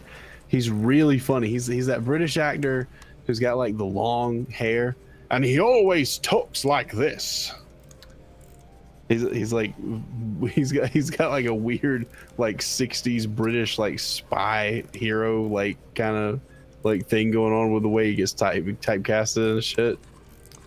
I He feel like was in. Have you ever seen that What We Do in the Shadows show? no, actually. He's in that. He's one of the vampires in that. I think that's the only American thing I can think of. I know him from, but he's extremely funny. Well, we'll approve him He was in anyways. the Minecraft movie. I never saw the Minecraft movie. Well, I didn't think you probably had seen it, but if you guys in the audience have seen the Minecraft movie, at the end when the villager starts like talking in regular human speech, it's Matt Berry that plays the villager. We'll let Matt Berry be in there then. I think we've got a good cast. I think, I mean, I know maybe not all of them are available for hire, or some of them might be dead. Who'd you pick for Eeyore? Eeyore, I don't think we got Eeyore yet. Or Tigger? Eeyore, we could do Sarah Silverman, maybe. Yeah, you know what? Yeah. Just sort of that like Louis CK. nasal, whiny. Louis C.K. is Eeyore. That actually, Louis C.K. as Eeyore would be pretty good. That's hard to argue Oh my against that. god. People are gonna think we actually know how to cast. Let's just participate from the other room. Rick Moranis. Oh, Ricky Gervais as Eeyore. Ricky Gervais is who? Liz was saying as Eeyore. As Eeyore? Yeah, we got a lot of. Well, maybe. Eeyore's kind of like. We got a lot of big names trying out Ricky for Eeyore. Gervais is like more sarcastic and like charismatic, I think. Yeah. Ricky Gervais, I think, might be a better Rabbit. Oh, he might be. If you wanted Rabbit to be kind of like a bigger asshole, like Rabbit. I remember Rabbit was always portrayed as like an asshole, but he's just like some dude trying to live his fucking best life, and who is like always in there like fucking up his shit, coming and farting his home up and stuff. Yeah, I have You'd be mad too. As I get older, I have a lot of sympathy for characters that are just like, I just want to be in my home and please leave me alone. It's like, yeah, I feel that. I understand completely. All these characters that are like, you know what? I just want to be alone. I have some Unabomber vibes. Just don't bother me. I need to be alone with nature in my cabin. Just don't come over here. It's like, yeah, it's probably better not to disturb them. But then Winnie the Pooh is always like, I have to go right into the middle of this and take a shit every time. You do everything you can for these people, and they come into your home and they eat all your honey, and then they get stuck in your hole. Just stay the fuck away from them. This is sounding more and more like a fetish. I'm sorry. I think this author had like a honey-sucking hole fetish of some variety. But I never saw the Five Nights at Freddy's movie. Like, even as like a joke movie, was it? Do you think that they kind of knew people would take it like that, or? Honestly, it didn't come off as a joke movie. It's like they tried to actually make it relatively serious, and I don't know. My impression when I watched it, I was working to it, I believe, so I wasn't just like watching it. But my impression was like, hey, you know what? This is actually a little more interesting than your average crappy horror movie. I'm kind of into it. The lead character had some like psychological stuff he was dealing with, because there was something in his backstory where when he was a kid, he was supposed to watch his brother when the family was setting up like a campsite, and then his brother was kidnapped, and his whole family, they never saw his brother ever again. So he's just like tormented because it was like he feels like it's his fault that some predator came along and grabbed his brother out of like the campsite when they were setting stuff up. And so that's part of what he's trying to work through with like this Five Nights at Freddy's thing, is like so there's some actual attempt at thematic depth and psychology and stuff in there. What? Why is there that, like, why do they go that route of like child abuse? Like, that seems like a weird decision. I feel like there's a lot of I've seen some like, it's been years and years, so I might not be remembering right, but I feel like there was actually hints. Kanga and Roo. Yeah, there was like, I'm sorry, back on the Winnie Pooh thing I saw. Oh, that's fine. Someone said, don't forget to cast for Kanga and Roo. I totally forgot about Kanga and Roo. Maybe Kanga could be Sigourney Weaver. I don't know. Could probably do a good job. I'm trying to think of who somebody would be good for Kanga. I'm seriously thinking about that, because like I have like this voice in my head. You know, Tress MacNeille used to voice her. No, I didn't know that. Yeah, and I think she didn't do the normal kind of voices that Tress McNeil does. She does that.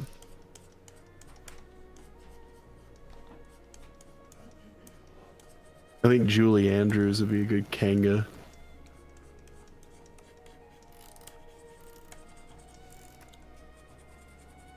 Rue could just be anybody. They could get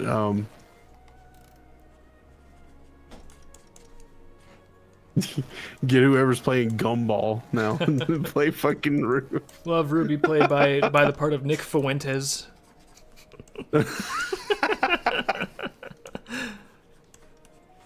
You know, the one guy's growing all the food here, and he's an asshole. Every time he starts to go off, the mom just like shoves him in the pouch, like, no, monetization, honey. Yeah. He'll build his own platform. That's what he said. Everyone that's like, oh, build my own platform. I think Butch Hartman tried to build his own streaming service a while back. Oh God, yeah. He was raising. I think I saw Critical talking about that. Penguin Zero. He was talking about how like he raised like what he wanted to do. What he wanted to do was he wanted to make his own, like basically like Cartoon Network type thing. I think it was like a streaming service. I believe so. What he wanted to be on it was all completely like Christian cartoons. Yeah, his I believe, and I'm not an expert on this, you'd have to look at YouTube videos, but I believe his master plan was a streaming service, but it's all Christian and only has Christian content, and it's going to compete with all these other streaming services.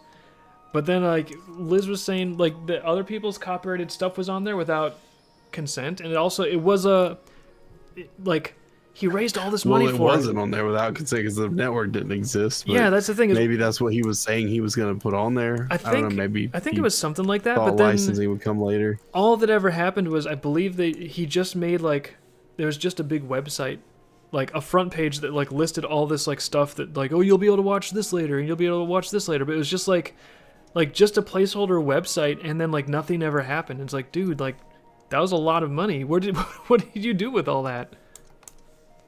Shoved it up his ass because you're not starting a streaming platform with a bunch of like creative people to do their own cartoons on it for $1 million, bro. I'm sorry, that's not gonna happen, especially if you're trying to license existing shit. No, but I don't know, from the YouTube videos that I like browsed like a year or two ago or whatever, it looked like there was not even like an attempt made. It looked like there was not even like a good faith effort to.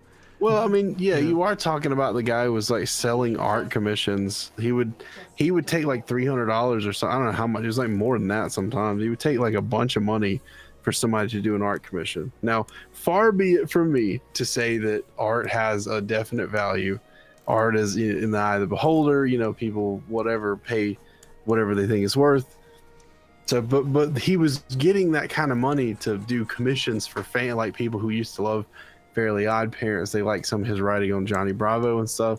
Yeah. And then instead of drawing the commissions, he was just like he was using that money to like subcontract other artists to draw that stuff. That's kind of lame. And then that's when people started finding out that he was like tracing stuff, and that he was like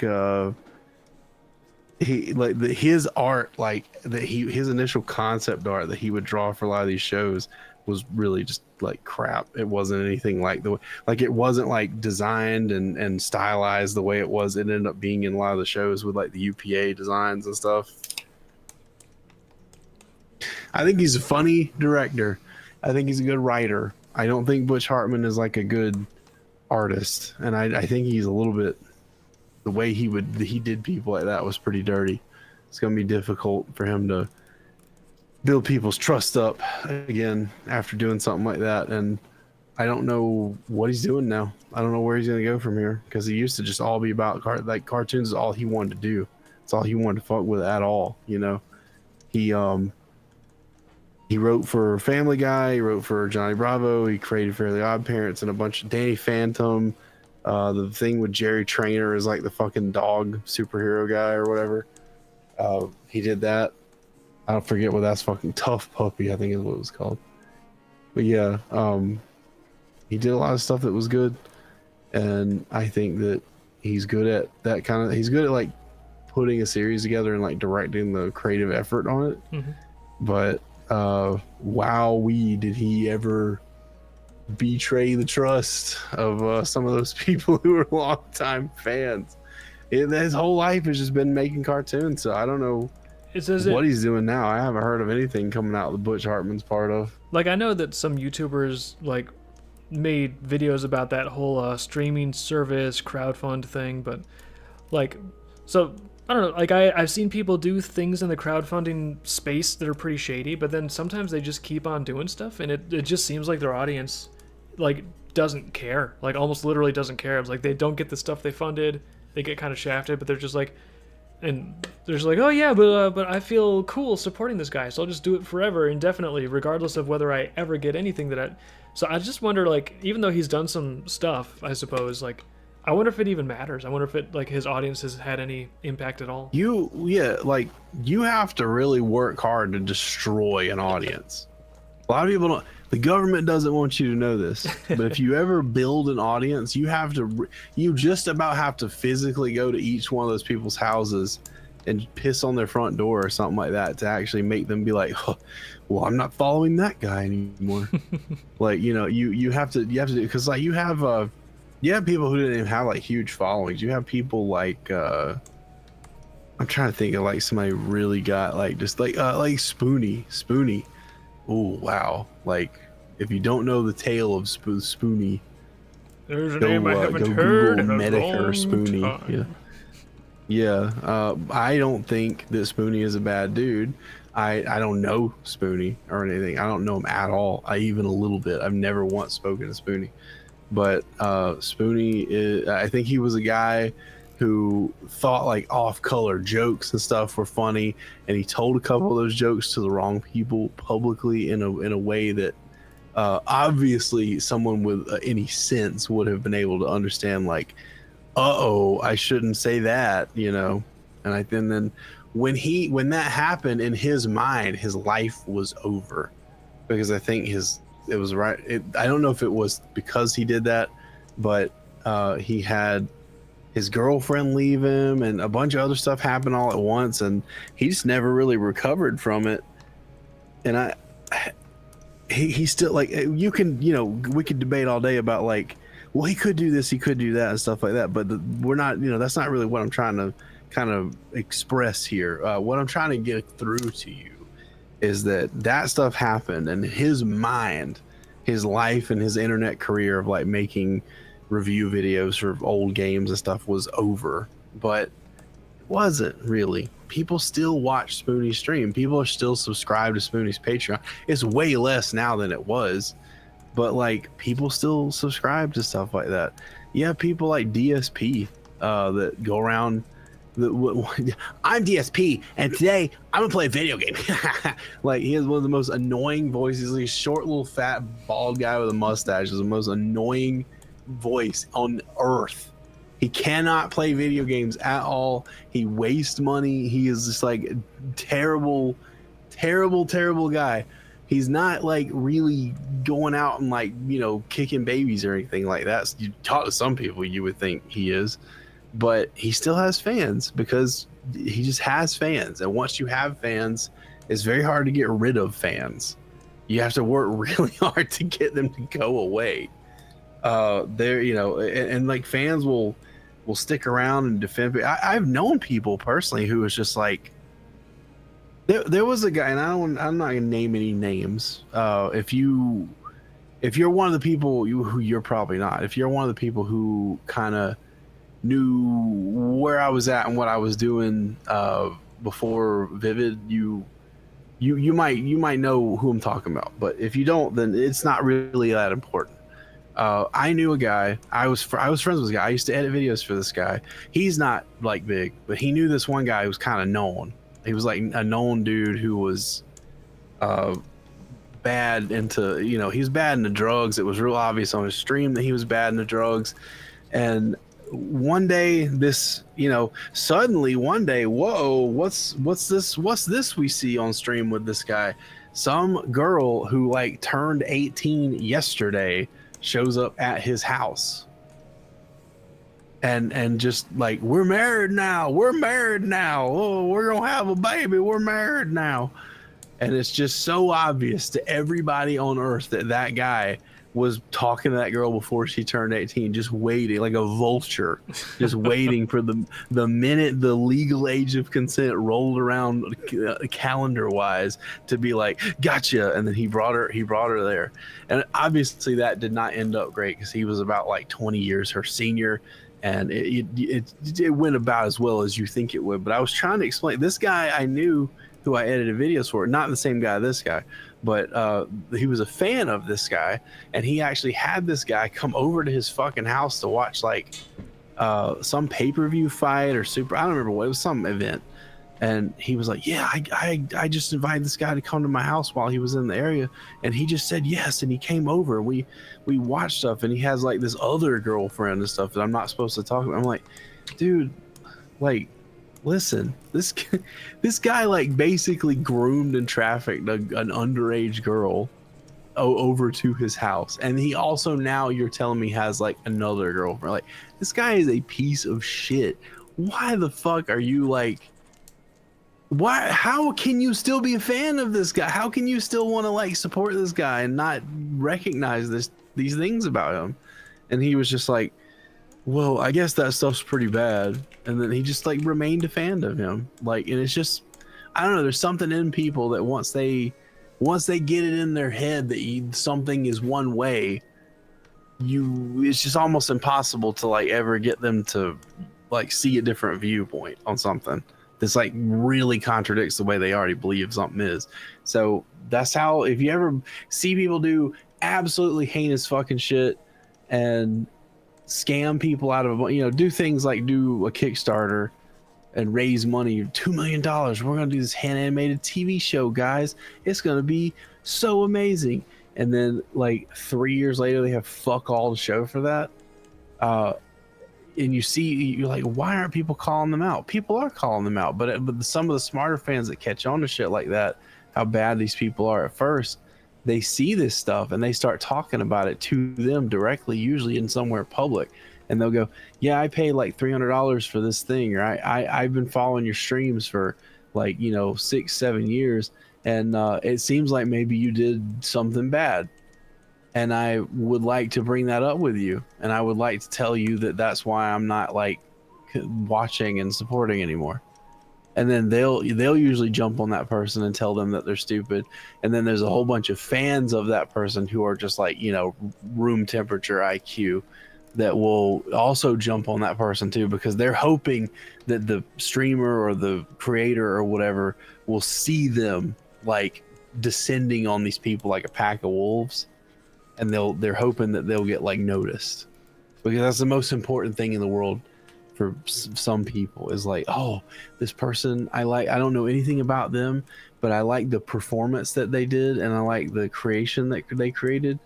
Surely if they see me taking the same opinion that they have in a very vociferous and vicious way, that they'll notice me, and then they'll say my name on stream or something like that. And it's just like, bro, it's just not that important. It really isn't. Life is short. Too short to be noticed by e-celebs. Life is too short to worry about some fucking Twitch streamer noticing you or not.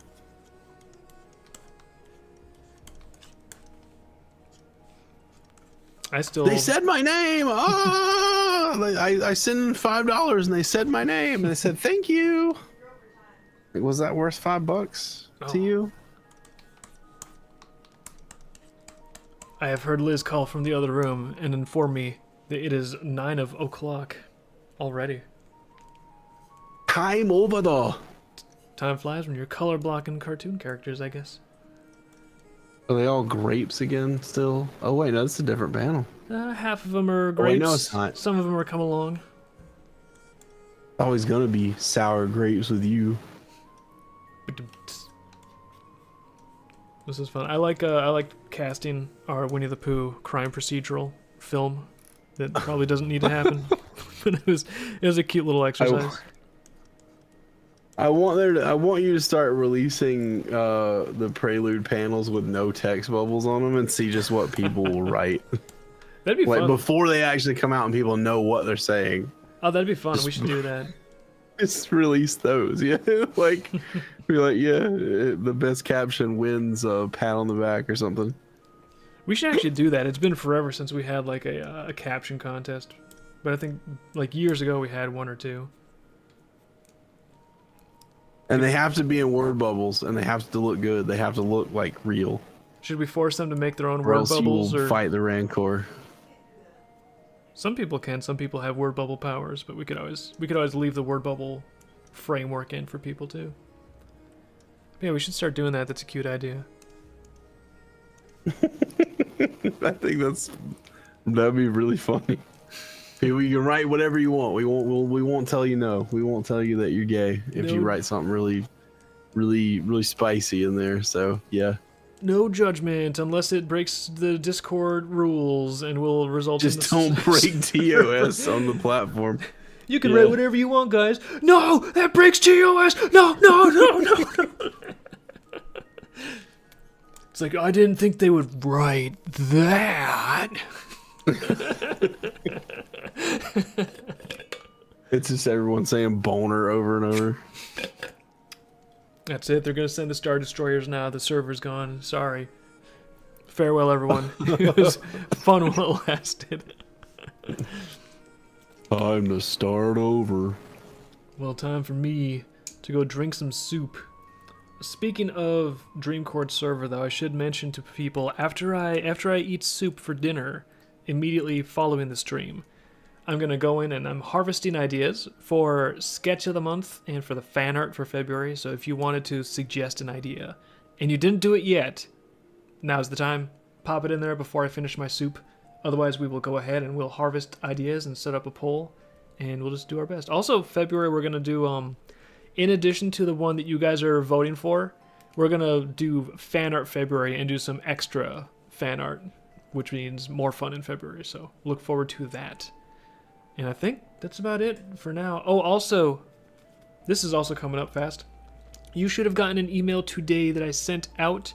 If you have any store credit on the website, the After Dark website, the Safe for Work Normal Dreamkeepers website, and you would have gotten store credit if you jumped in the fundraiser drive to help out Mamo. But if you've got any store credit, the website is about to change. We're shifting to a new server and everything. So you want to spend that store credit before February because it will not work in the new store. So don't lose your store credit, but spend it now, spend it in the next day or two here. And also, if you've ever bought anything from the digital like anything digital, you can get it from your digital collection and download it. Make sure you have your file. Make sure you have the file of the thing that you bought, because the digital collection system is also going to go away. So if you were like, I sure am happy with that PDF that I purchased. I've never downloaded it, but the digital collection system will allow me to download it at any point I choose in the future.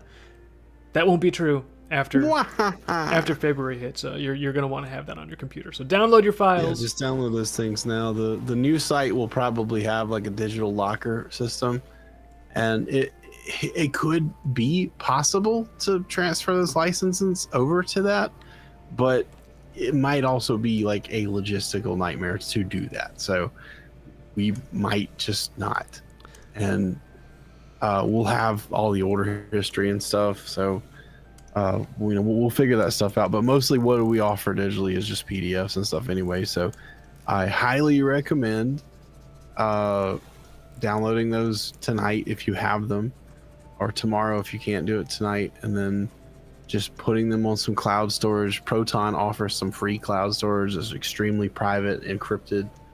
So, I would use that if you don't have cloud storage already. Mega is also a good one. It's good. You can organize stuff pretty good with Mega. So that's what I would do, instead of, again, relying on a third party, us, to manage that stuff for you. In case something happens and we really need to upgrade what we're doing and change things around like we're doing now, you can manage that stuff yourself, because there's no DRM on this stuff. It's not like with, Steam or something like that, where you have to be logged into that to play those games. You literally can do whatever you want with this stuff. And you can upload that stuff, and you can look at them there and download them from there if you want to read them. And no one can ever take them away from you or tell you that you can't use them. Not even us. Yep. So if you make us mad, we don't like you. You can still keep your digital stuff. I like the You bought it. I like the system where when people buy something, it's theirs. I just think that's a good system. I like it. I think it's a good system. I think people seem to enjoy it. But yeah, please, please, please spend your store credit. Spend your store credit. Download your digital stuff from there and make sure that you don't have any outstanding customer service issues. No one should have outstanding customer service issues with anything to do with the stores. But if you do somehow have that and we have not resolved that, email us vivid@vividpub.com. We will need to take care of it ASAP, because this is a change that's likely going to be happening next week, and it will be rapid when it happens. You will, everything will be fresh. You will need to make a new account on the new stores, or there may potentially just be one store. We don't know yet how we're going to do it, but you're going to need to start over with this stuff, and this is going to be our new very, very permanent home as far as where you can find Vivid stuff and where you can buy Vivid stuff and share the comics and stuff like that. It's not just going to be Dreamkeeper stuff either. We're going to be moving to a Vivid website that has everything on it, instead of it being just Dreamkeepers, and the URL might be a little different. So a lot of stuff's going to be changing. So go spend your store credit, go download your digital stuff, and make sure that if you've ever had any kind of customer service issues with us, that those have been resolved, because after the site changes, we might not be able to help you with any of that stuff. Dun dun dun. All right, well, I was glad I remembered that. It's no, I actually do have stuff to announce. And also, if you want to get of course, the Art Attack or the Pledge Pin for December, or January now. They are very pretty, and I actually used AI to make a little sample, because, I make the Pledge Pins, and I never get to see what they're going to look like until they come back from the factory, right? Because it's just well, that's how it works. Until recently now with AI, I was Grok can do some cool stuff. I wonder if Grok can actually make a mock-up of this pin. So I fed the design of the pin into Grok, and I was Grok, make this a product sample. All the areas of here that I have on black in this design, make them a silver metal. And I actually got a really good product video from Grok. It took a few tries, but I got a really snazzy one. So I feel like I can actually show people what the pin is going to look like. I saw that. It looked amazing, considering that it was just a drawing. Yeah, let me actually add the video in here. I want to show people really quick, just because it's fun, because it's oh, I made a cool thing with AI that's actually nice. Because I would have not been able to see what the pin looks like in advance otherwise. Yeah, there it is. See that little video? So all I gave to the AI was actually not even this color version of this. I had one that was a little more black and white based. If you see the over here where everything is black, but I gave it this concept art, and I was okay, Grok, I want to make the white fill on the outside be a glitter fill, because we do plan to make that be a glitter fill, and have them pulling it out of the bag. And of course, there's a few eldritch versions of this video where the hands are morphing into each other. And it's no. There's only just two hands, Grok. Just two hands. Two different hands, please. Two different hands, Grok. But then I don't know. But this is probably going to be extremely close to what the final pin looks like. And I just actually being able to look at a really accurate mock-up in advance. So I've never been able to do that before. I've never been able to make a product design and then look at what it's going to be like before we can even send it to the manufacturer. So this is just this is cool. This is a little toy for me. I don't know if anyone else gives a rip, but for me, this is really fun to be able to take a design for a product and then look at a really accurate prototype before it ever goes to the manufacturer. I just think that's awesome. It's crazy, like, what it can do if you just kind of know what you're doing and you're willing to, like, you know, go back and forth with it a little bit and get into it with it. Yeah.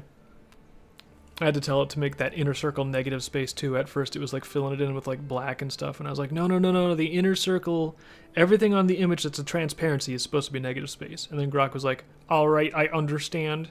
Well, it didn't say that, but you know, it seemed to get it. I wish it said that. You should do it with a little red panda guy and see if he screams when you do it.